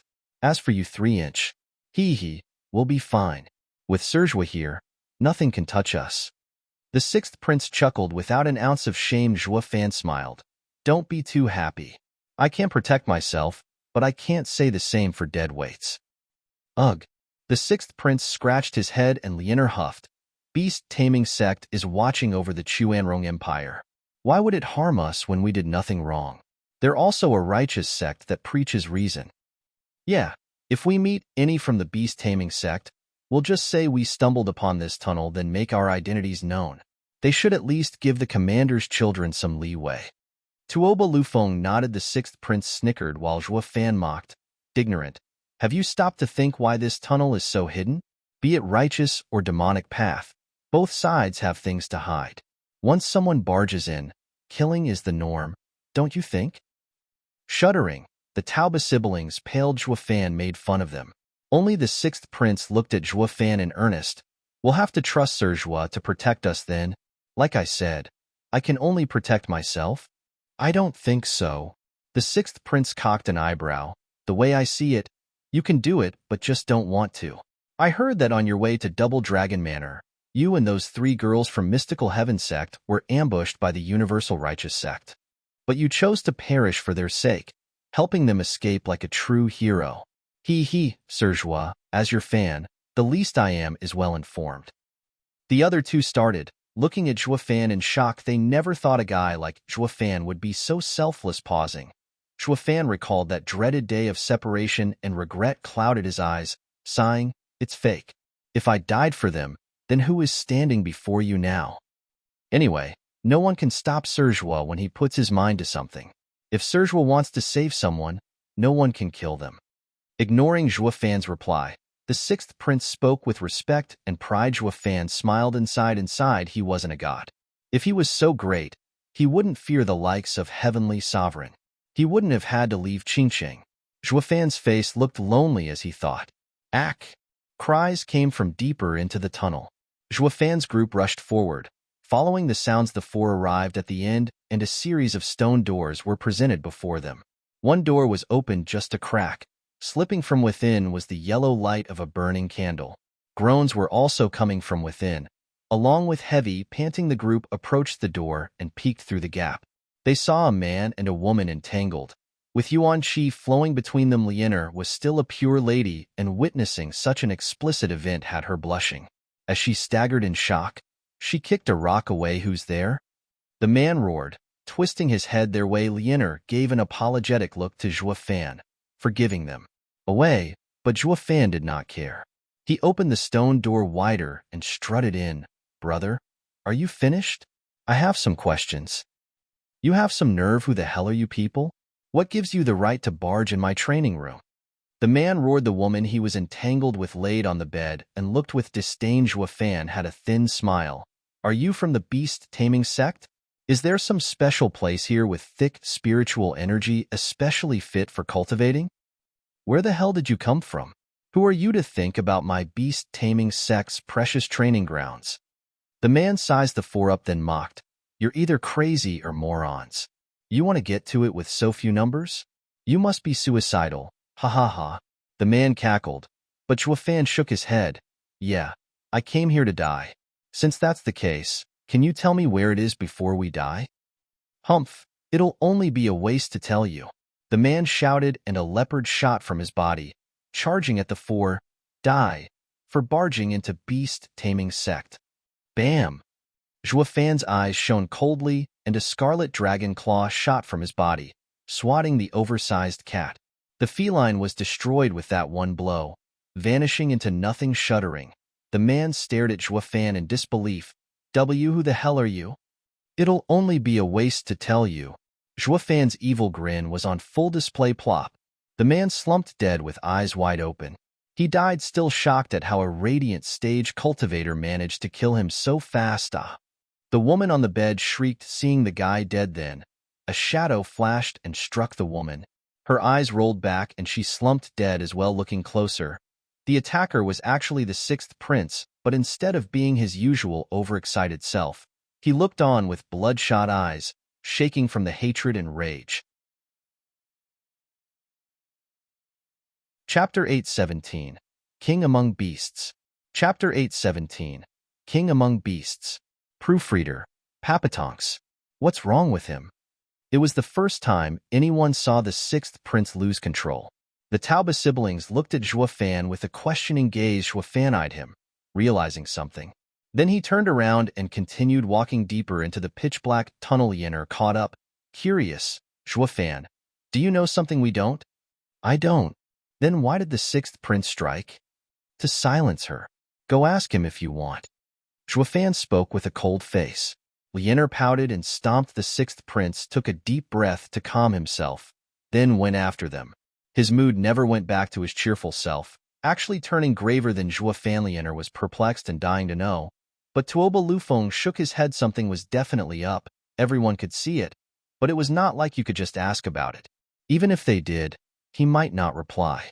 So the better option here was to stay silent and not provoke him. Lianer had to stifle her suspicion for now. As the group went forward, they soon reached the end of the tunnel, faced with a pitch-black stone wall. Lianer asked, a dead end?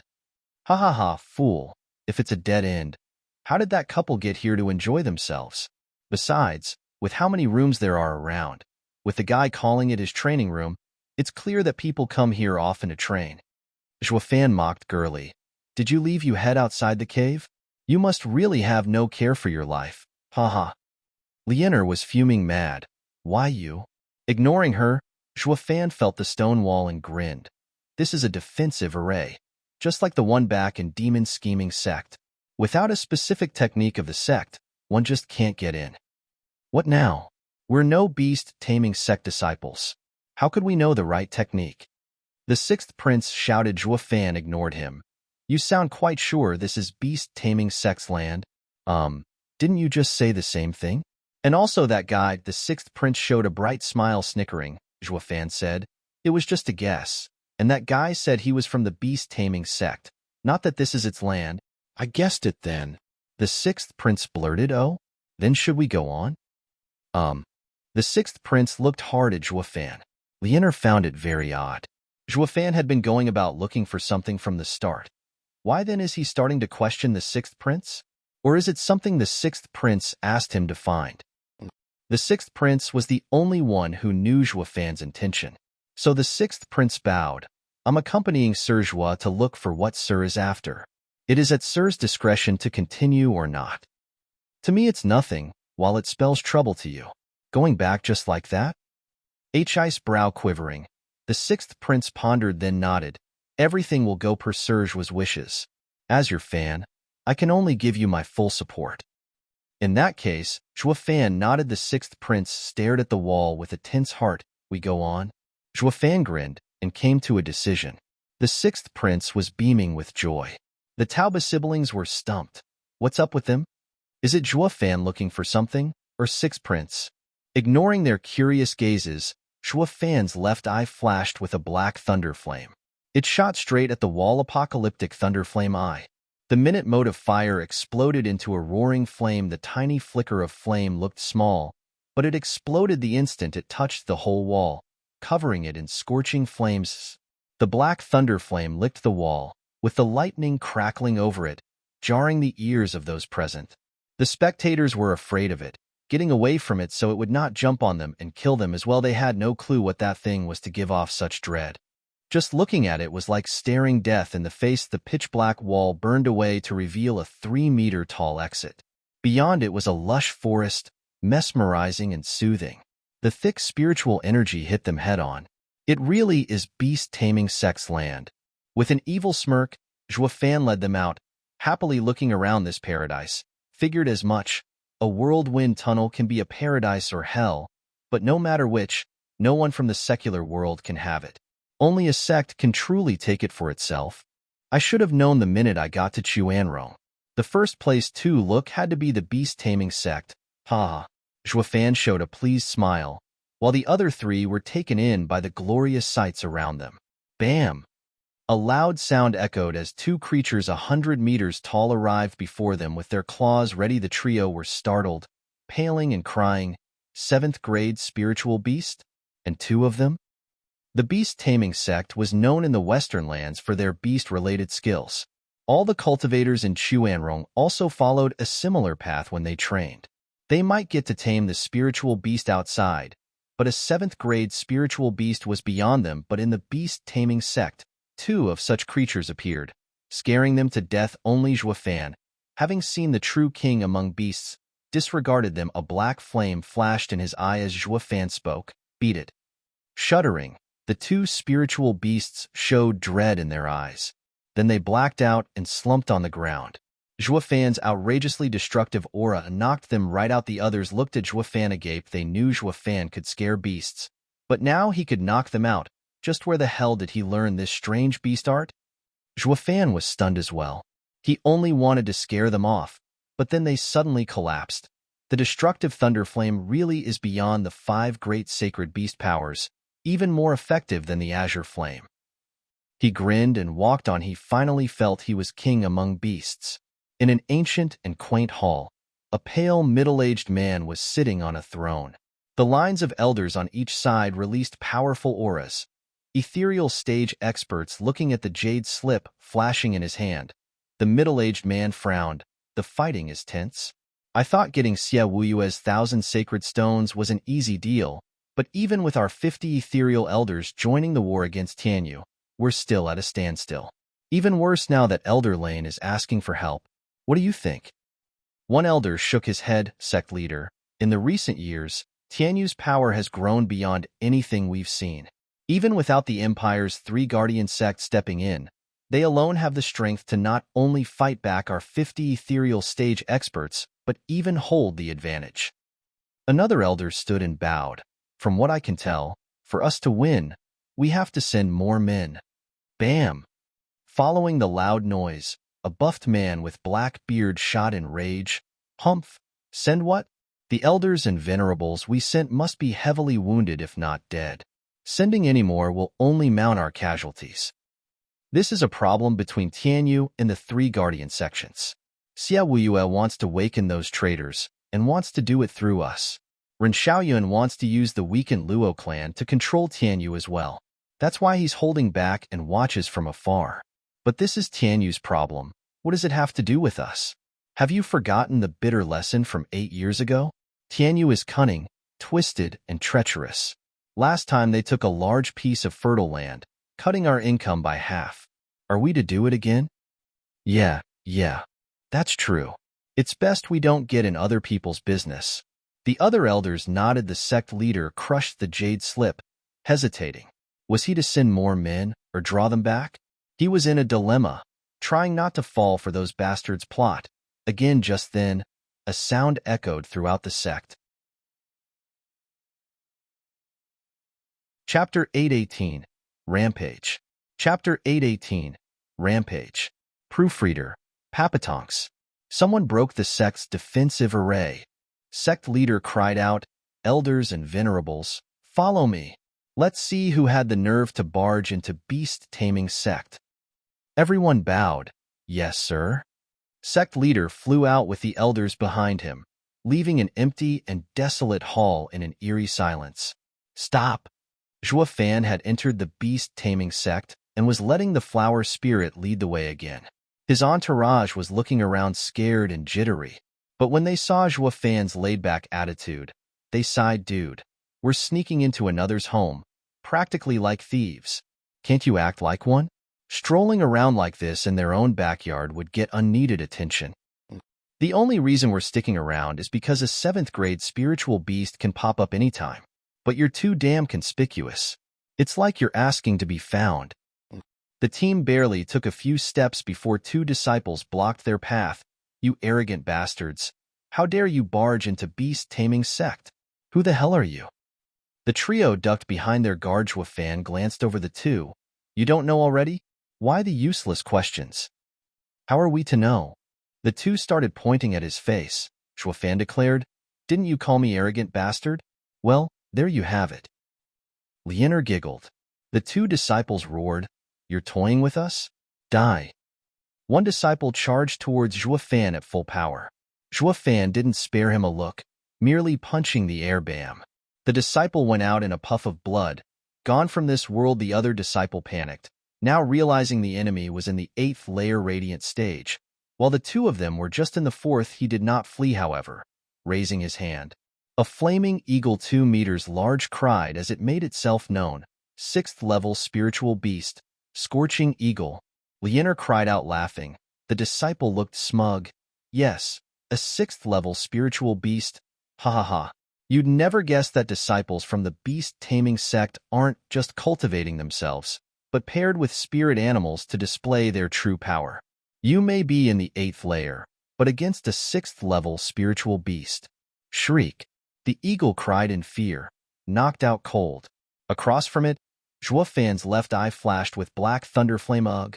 The disciple was dumbstruck, his mind numb as he watched his dear spirit animal. What just happened? A punch came while he was still perplexed, turning him into another bloody mist to feed the grass. Zhua Fan looked at the flower spirit in his hand. Which way? Jerking, the spirit looked scared as well, pointing out the right direction. Zhua Fan strutted onwards. The Taoba siblings were speechless. They thought Zhua Fan had the nerve only out there, but he was on a rampage. Even in a sect, only the 6th prince was overjoyed, beaming at Zhua Fan's attitude. It went to show Zhua Fan had the power to cleave through the beast-taming sect. "That's my idol. So awesome." He, grinning. The prince walked after him, leaving the Taoba siblings to sigh as they dragged their feet. "Since we're in this as well, might as well see it through." Zhua Fan and company strolled further in, head high, chest out, right in the middle of the beast-taming sect's home. Many disciples came to visit them, but were destined to be reduced to nothing from Zhua Fan's bloody welcome. Even as more and more kept coming, Zhua Fan had no trouble. It led to an odd feeling of safety for Lianer, despite the brutality surrounding the trio. Tuoba Lufeng, the young commander who had gone through many wars, noticed that despite the danger, it was also followed closely by calmness. This was a mood Zhua Fan made. As long as he led the way, they were unaffected whatsoever. He now understood why the Luo clan relied so much on Zhua Fan. It can't be that the Luo clan also felt like they were on vacation fighting us in that war 8 years ago, right? That would be so embarrassing. Though there's a high chance it was true. Sighing, Tuoba Lufeng watched the straight back in front. He's deadly to enemies and dependable to his allies. I'd rather be his ally, though. Boom. The rumbling never stopped as beast-taming sect disciples kept coming in waves. But the tide was soon followed by stillness, as each crumbled to nothing from Zhua Fan's punches. It didn't take long for the death count to go up to the thousands. The following disciples now felt fear, staring as Zhua Fan's team walked on while they shook back from his path. Whoosh. Beast Taming Sect's sect leader, elders, and venerables finally arrived. Seeing their disciples in fear, they roared, "What are you doing? Attack! Get those thieves!" Sect leader, "The guy is a monster. We can't do anything to him. He already killed thousands of our brothers, and none of them even touched him. It will only end up with all of us dying for nothing." A disciple bowed. Reporting his plight, the other disciples nodded. The sect leader looked around, at the field of corpses, then at Zhuofan, 2nd layer, 5th layer, and 8th layer radiant stage. "Then there's a profound heaven cultivator too? You mean to tell me this was all done by those four?" "No, sect leader, just him. The rest were hiding behind him." The disciple pointed at Zhuofan in fear. The sect leader frowned, more shocked than ever. "Just one man slaughtered my disciples. How? What about your spiritual beasts? You couldn't do it even when working together?" It was better if he hadn't asked. The disciples looked crushed, almost crying. "Sect leader, we don't know why, but our spiritual beasts just refuse to come out. They'd rather stay in their rings than fight that guy. They seem afraid." "Seriously?" The sect leader was stunned, then sized Joy up. He turned to his elders. "Take out your spirit animals. See if there's any problem." "Ha ha ha, sect leader. My spirit animal has been with me for decades and always answers. It's not like those newly tamed beasts the disciples have." The disciples' methods must be lacking. In times like these, it is up to us, their elders, to show them how it's done. "Yeah, our sect is expert in rearing spiritual beasts, but I see the new generation don't train too hard anymore, making our sect look bad. It seems we'll have to set these twerps straight, huh?" The oldies were so smug even before their pets came out. The disciples were silent, not like they could complain. Sect leader was annoyed. "Getting the enemy is more important. Elders, the one to capture this kid will definitely be remembered." He, no worries, sect leader. My 7th grade spiritual beast, Flaming Cloud Tiger, will take him down. He's just a radiant stage cultivator." One elder mocked as he shouted, "Flaming Cloud Tiger, come out." No response. The people watched his valiant pose. Yet there was no pet to answer his call to duty. Ugh. Face twitching hard, everyone sighed, "Of course it won't come." Some disciples even snickered, getting flustered. The elder looked embarrassed, while the sect leader frowned. "What's going on here? Has Beast Taming Sect's main power just died out? That means this group is specifically here to target us." They even prepared countermeasures, though he still did not know the reason behind it. Chapter 819, Just 200. Chapter 819, Just 200. Proofreader, Papatonks. "Ha ha ha, old coot. Did your boast go bust at last?" Seeing him standing there with no trusty spiritual beast in sight, another elder just had to make use of this perfect chance to mock him. "Talk about handling the kid when you can't even handle your pet. It seems to me we ought to start straightening you up first." "Why you?" The elder glared at the speaker, but that man stuck out his chin. "So you have had your spirit animal with you for decades. Well, I have had one for a century. 7th grade spiritual beast, Icecap Leopard. We've worked together for so long. It's practically human. Allow me to show you how it's truly done. This is how you work with a spirit animal." With a smug grin, the old guy flicked his wrist and pointed his ring at Zhuofan. "Icecap Leopard, bite his head off." Hum. The ring clearly showed a reaction, then it died out awkward. The old man froze in his grand pose, though there was not a hair of his pet around to complete his act. The first elder who made a fool of himself just had to be petty and laugh at his misfortune. "He, old fool, weren't you just mocking me? Look at you and your century-old relic. It still left you high and dry." The victim here had his eyes turned bloodshot and glared in silence. Sect leader was becoming agitated. Speaking to the rest, "You all try as well, see what happens." Everyone summoned their faithful beasts, just that all their beasts chose this particular moment to ignore the summons. All the elders kept flicking their rings around and hoped their pets would come out at some point. Much good did that do. Not a single creature answered the owner's call of duty, choosing the safety of the ring. Instead, everyone cried out in disbelief. Using spiritual beasts to fight was Beast Taming Sect's specialty. The name said it all. Not using their spiritual beasts was like cutting their arms. Reducing their power by half. Such an event was a complete disaster for this sect leader. An elder panicked sect leader raised his hand to stop him, roaring at Zhuofan, "Boy, did you do something? What's going on here? You better talk sense, or..." "Ha ha ha, it couldn't be simpler." With an evil smirk, the black thunder flame ignited in Zhuofan's left eye. "You're standing before the king among beasts. No spiritual beast dares to face me, under the fear of death. Is that clear enough for you?"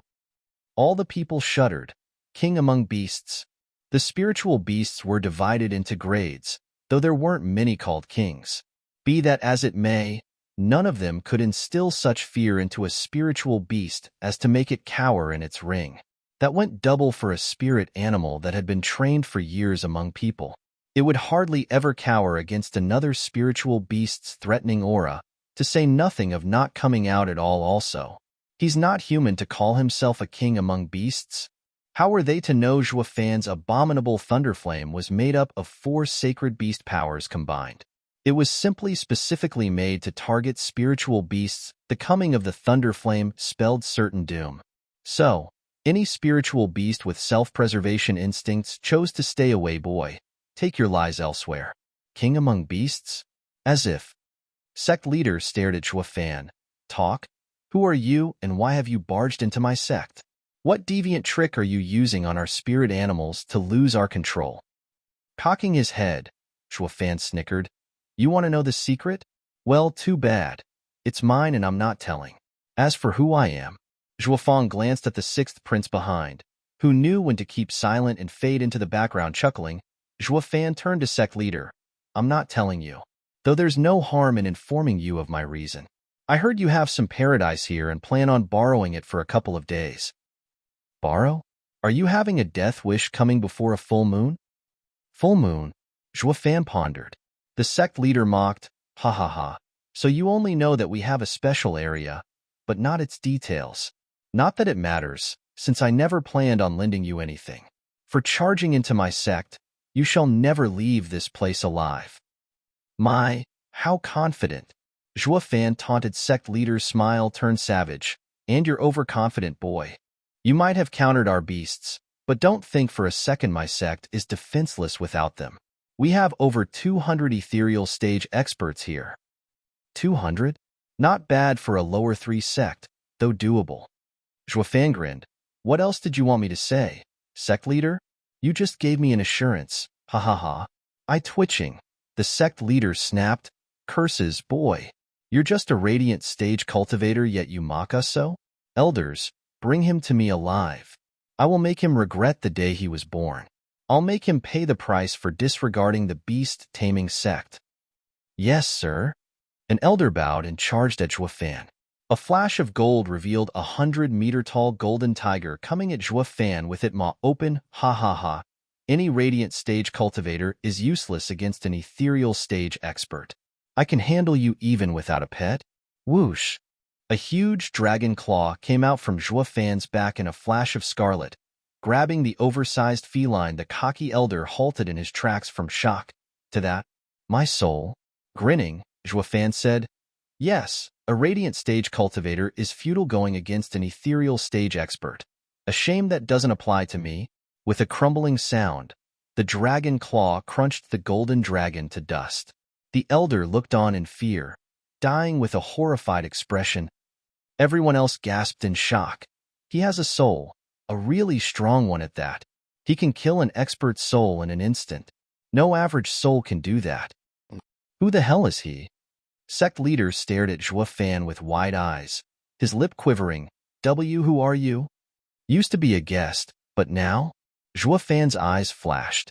With a mighty roar, the almighty Scarlet Dragon King came out in all its glory, releasing its entire aura. "Ha ha ha. Now I'm your doom." "Heaven Dragon Soul? Why your demon scheming sect, Zhuofan?" Sect leader cried out, making the others shudder and falter. They were lost and wary. Didn't the demon scheming sect tell them that after Zhuofan betrayed the sect, the universal righteous sect helped them by destroying him? Why was the dead star of Double Dragon gathering, the new and brief best disciple of Western lands barging into beast-taming Sect. None here could figure out why, not even Sect leader. Though one thing was certain, this was no social visit squinting. Sect leader took a deep breath to calm himself. Zhuofan, I haven't yet gotten around to paying you for destroying my team of disciples at the Double Dragon Gathering. Now I see you came here of your own free will. Humph, the Universal Righteous Sect didn't take your life, actually giving this chance to the beast-taming Sect. This is Providence, helping us take revenge and bring rest to the spirits of our late disciples. Yeah, a superior 3 sect couldn't kill me, so what could a puny lower 3 sect possibly do to threaten me? Zhuofan mocked. Sect leader's brow twitched. Zhuofan, enough of your arrogance. Who knows how you escaped the Universal Righteous Sect's pursuit? But now, in beast-taming Sect's home, there are 200 ethereal stage experts surrounding you. You're finished. Ha ha ha, my words exactly, just 200. Shut up. What only? Are you mocking the beast-taming Sect? Humph, I'll show you the true might of our Sect. Glaring at him, Sect leader shouted as he gave the order, attack, kill him. Yes, sir. With mighty roars, the elders charged. The 200-plus ethereal stage experts' auras slammed into Zhuofan. Stilling his breath, Lianer panicked inside. Zhuofan could handle one, but 200? Zhuofan had a constant sneer on his face. Charging as well and clashing with the enemy, the elders were stunned. Just as something black flashed, and Zhuofan was now wielding a black longsword as it was brought down on them. Chapter 820, Perfect Harmony. Chapter 820, Perfect Harmony. Proofreader, Papatonks. Whoosh. The pitch-black edge flashed like lightning in their vision. The elders had no time to react as it mowed through 8 of them, spilling guts and blood into the air. Not even their souls escaped. Destroyed along with their bodies from the black blade, the beast-taming Sect in its entirety was shell-shocked, and the wave of elders stood there overwhelmed. Zhuofan and his blade was all that was reflected in their eyes. Ha ha ha. Told you so. Just 200 ethereal stage experts. A lower 3 sect can only get so strong without a soul harmony expert around. Snickering, Zhuofan taunted the Sect leader.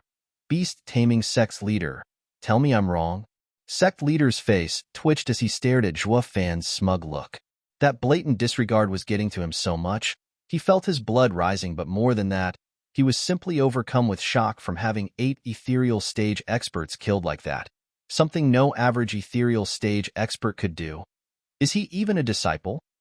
They knew that the superior 3 sect's disciples, especially the core ones, were much stronger than the lower 3 sect's venerables and elders. The problem with Zhuofan wasn't one of power, but being on another level entirely. Killing ethereal stage experts so easily was not something anyone could do. But he, Sect leader's eyes trembled as sweat trickled down his brow. Freak. Sect leader, he came first in the Double Dragon Gathering. He's no pushover. Shouldn't we just settle it peacefully? One elder tried as he neared Sect leader. We know his goal, and it just so hard to accommodate. Let's just... Bullshit. Sect leader snapped in rage. And what about the name of beast-taming Sect? What will become of us once word gets out? A mere traitorous disciple of demon scheming, Sect ran amok within our own home. But... enough? Sect leader waved him off. He's one man. How strong can he be anyway? Everyone, release your souls. We're going to stall him until he breaks. They all cupped their fists and bowed at his order. Yes, Sect leader. The sky reverberated from all the roars that followed as all kinds of beast souls littered the heavens. With Zhuofan's team in the middle, Yenner felt like she was in the middle of a horde. The power these souls gave out crushing her chest, their eyes filled with the desire to swallow them whole. Only Zhuofan was laid back, top profound ranked combination art, Song of Paradise. 2 elders led the charge, making signs as they made their souls go for Zhuofan. The 2 large beast souls were 100 meters tall. One was covered in green flames, the other had a crimson glow. The 2 birds revolved around each other until they became a red and green fire tornado. This was a combination attack. Not the kind those random attacks from before could compare with. Even Zhuofan frowned, holding the sword tighter in his grip. Venerables who Yin and Jia Huer's combined art? A person cried out, filled with hope. The two venerables are in the 6th layer, and they're always so close to each other, like one person.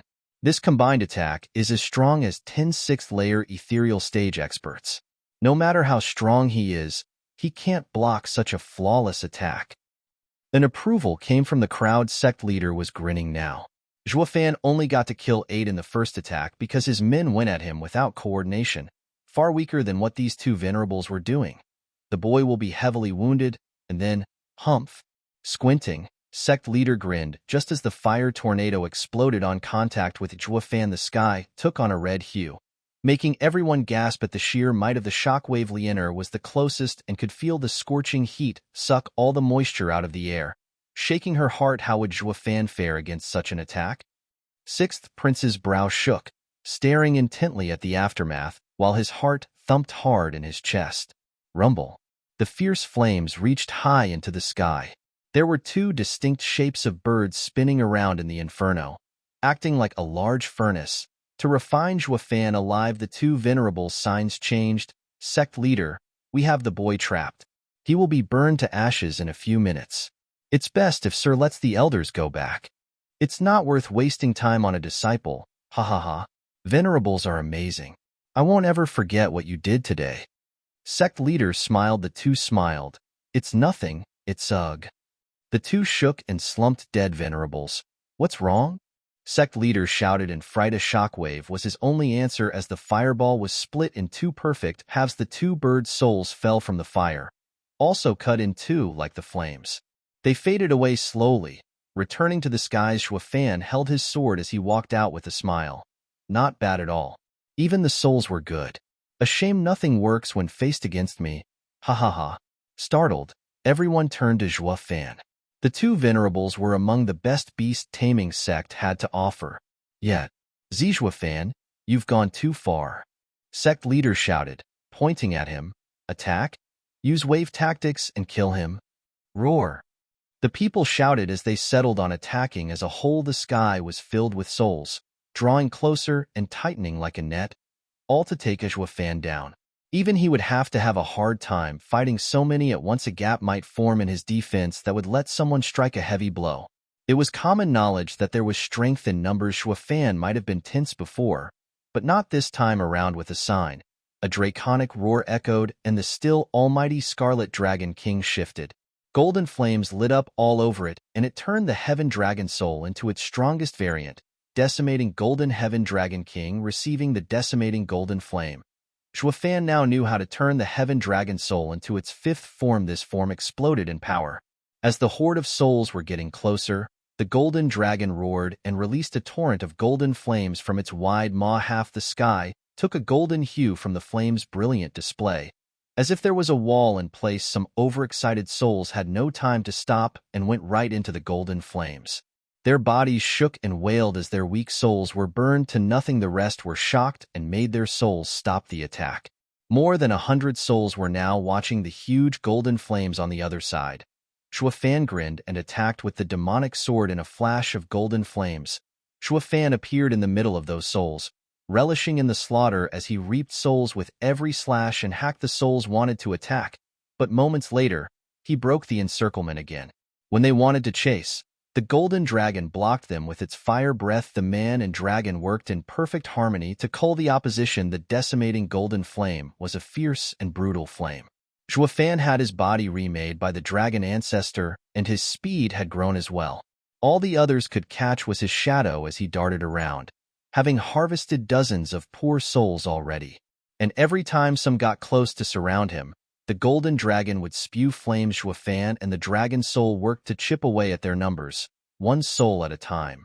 While they could do nothing more than 100 experts watched helplessly as Zhuofan's death toll reached 50. They were dumbstruck at how this man worked so well with his soul to toy around the 200 enemies, while the previous 2 venerables were experts in a combined art. Zhuofan and the dragon were relying on tactics, taking care to plug every weakness, while taking the enemy down. Looking from another angle, the 200 people's pointless efforts at catching one guy, only to end up losing instead, had the disciples of beast taming Sect in despair and regret.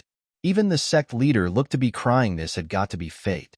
Using heavy numbers against one guy, only to be suffering in the end.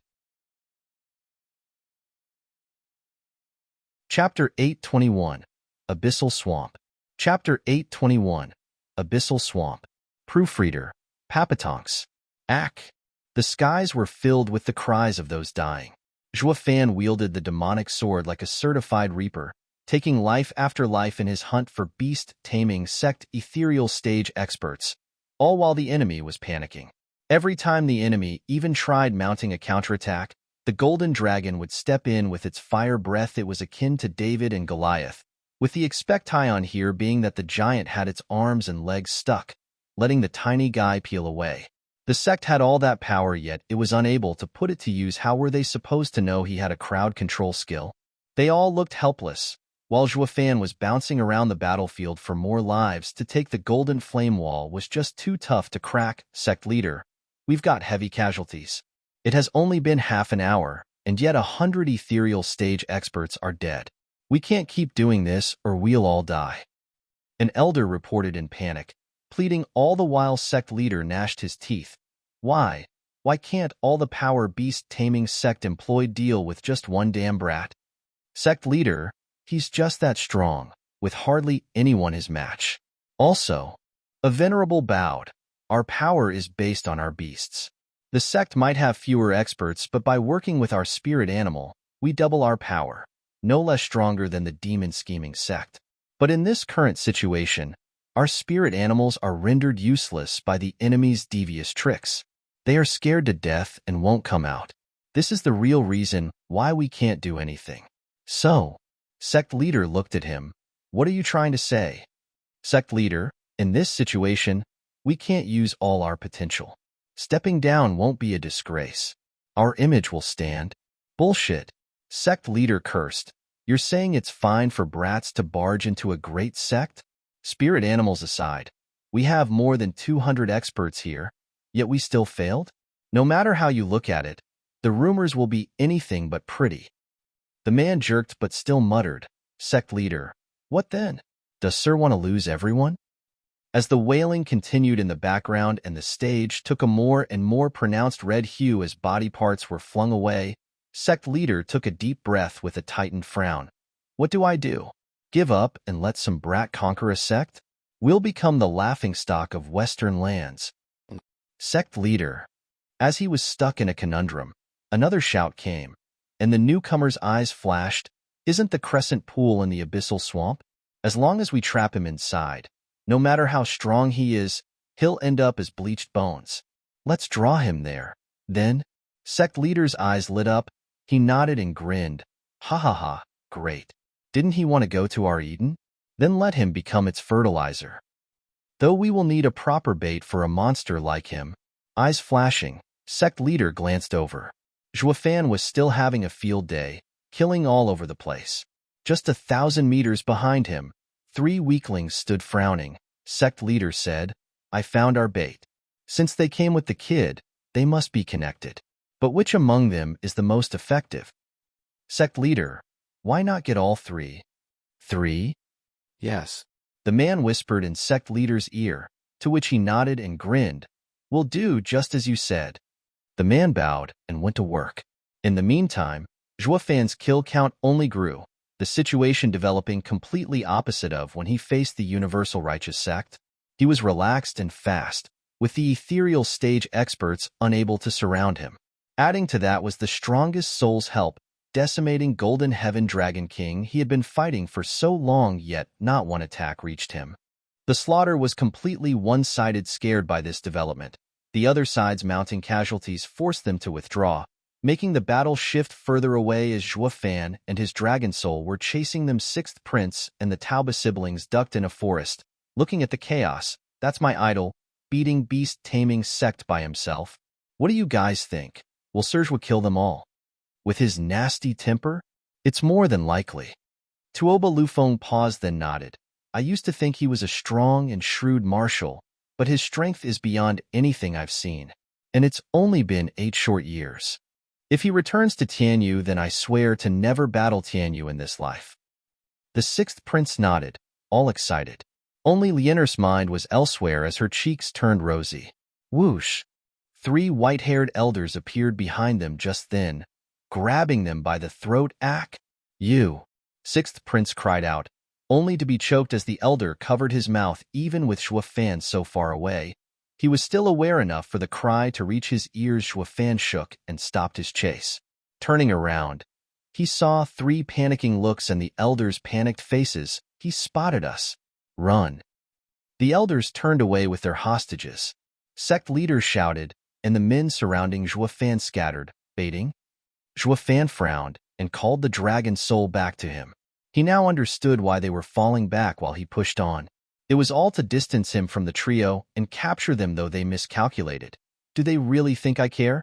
While the trio were getting further and further away, Sect leader was gloating. Shuofan, if you want them alive, follow me. Sect leader left, but I don't dash. Huh. Shuofan saw nobody around him for miles and scratched his head. There was no point in doing that. They came here by themselves. It has nothing to do with me. I haven't the slightest inclination to fall for your trap for them.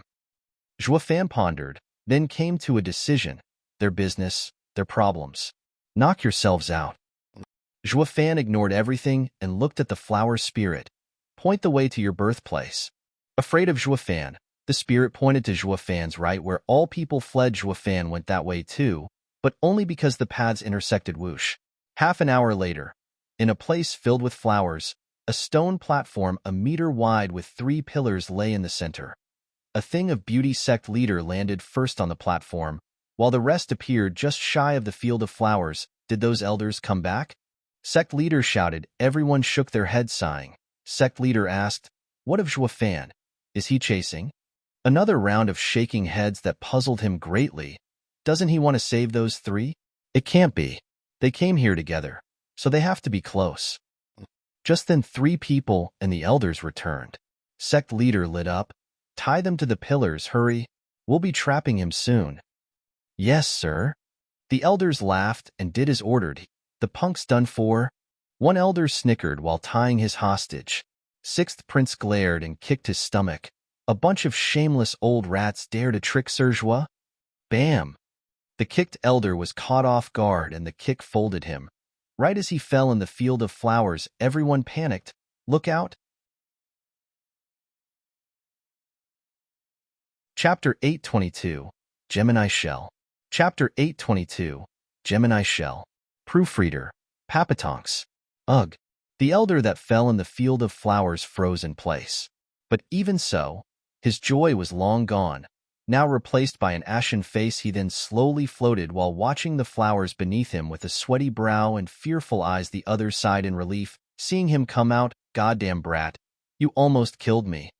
The elder that almost fell slapped the sixth prince hard in anger, bleeding from the mouth. The sixth prince glared in defiance and hatred for some odd reason. The elder felt a deep-seated hatred coming from the sixth prince. So much so he wanted to end the brat then, and there he realized the primal fury in the boy's eyes could not be overcome. So it was better to get rid of him now, just to be on the safe side, but he held himself back. He couldn't just kill his hostage. That wouldn't do. Sect leader pondered. Cover their mouths before they let something slip and ruin everything. Yes, sect leader. The elder eyed the sixth prince and tapped his neck. The prince still glared in hatred. The other 2 were dealt with as well. Sect leader eased up, then told someone to scout. Moments later, he returned. Sect leader, he's coming. He took the bait at last. Huh. Sect leader flicked his hand. Hide. Don't let him find you. The men scattered, though extremely careful to not get too close to the field of flowers. The hostages shared a glance. Knowing this was a trap for Shuofan, they were still thinking the best way to let Shuofan know when the guy was already here. Just across from the field of flowers, squinting, sect leader snickered on the platform as he pointed at his hostages. Shuofan, did you finally come to save them? Nope. Since you do, sect leader thought it'd be an obvious yes and took a long time for his brain to process the refusal. He cried out, Eh? What do you mean, nope? The anxious hostages were looking stumped at Shuofan. Bourgeois. Maybe you blurted that out without thinking. Why don't you try that answer again? Sect leader tensed. Shuofan, there's no rush to reply. They're your closest friends. Says who? Ugh, sect leader continued, perplexed. Or at least friends. Says who? Shuofan scratched his head, not giving a damn as usual. Sect leader's face twitched as he shouted. Then what are you anyway? You definitely can't be strangers since you want to save them. There's practically nothing between us, actually. I've only seen two of them a couple of times, while the third I've only known him for a day. Zhuofan looked stone-cold at Sect leader. Did you really think there was something going on? They followed me in here for their own reasons. We're nothing more than strangers on the same road. Twitching, Sect leader was fuming mad. Then why are you here if not to save them? Saving them never even crossed my mind. Zhuofan shook his head, holding out the flower spirit. Didn't I tell you? I'm looking for your cultivation paradise. I have a flower spirit here that came from there. I'm just following its directions. So you can kidnap them without a worry for me. I won't bother you. Sect leader almost spurted blood. He didn't give a damn about the hostages. Making their painstaking efforts go up in smoke, the guy only came to their precious area to set up a drawing array. What was the point of using fancy tricks anyway? Sect leader face-bombed the hostages were even more shocked. Now they knew they were nothing to Zhuofan. Not worth even a save. The trio were crushed. How can you be so cold? We journeyed together. Zhuofan looked around then at Sect leader. This must be the place I was searching for. You must have laid an ambush as well, I bet. So to make sure nothing disturbs my concentration later, it's best to remove all the variables.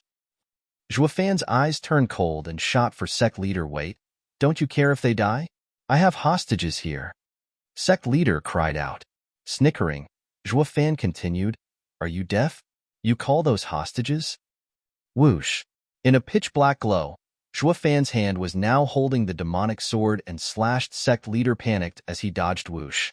The pitch-black blade went through the stone platform and the three pillars broke. The hostages cried out in shock, but their covered mouths blocked the sounds. Then, the pillars knocked into each other and suddenly stopped. The trio eased a breath.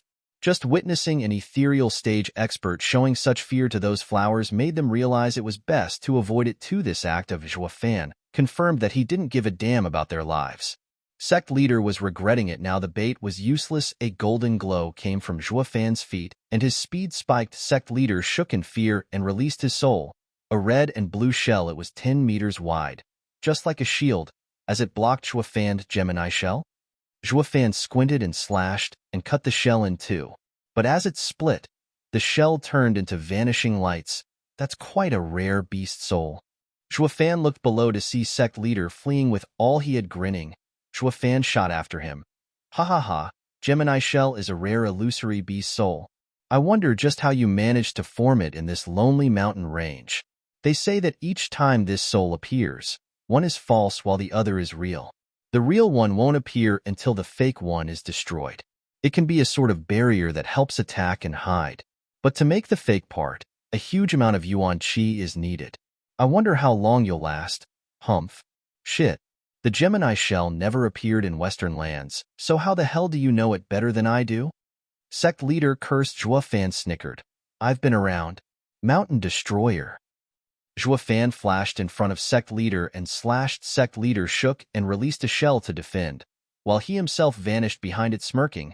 Zhuofan hacked and the shell was no more, but this time, he let the blade slash all the way into the field of flowers. Zhuofan shook and cried out. Was this their trap? He felt the sword was stuck in a quagmire. There was a pop behind him, and a violent kick shoved him further in, completely into the field of flowers.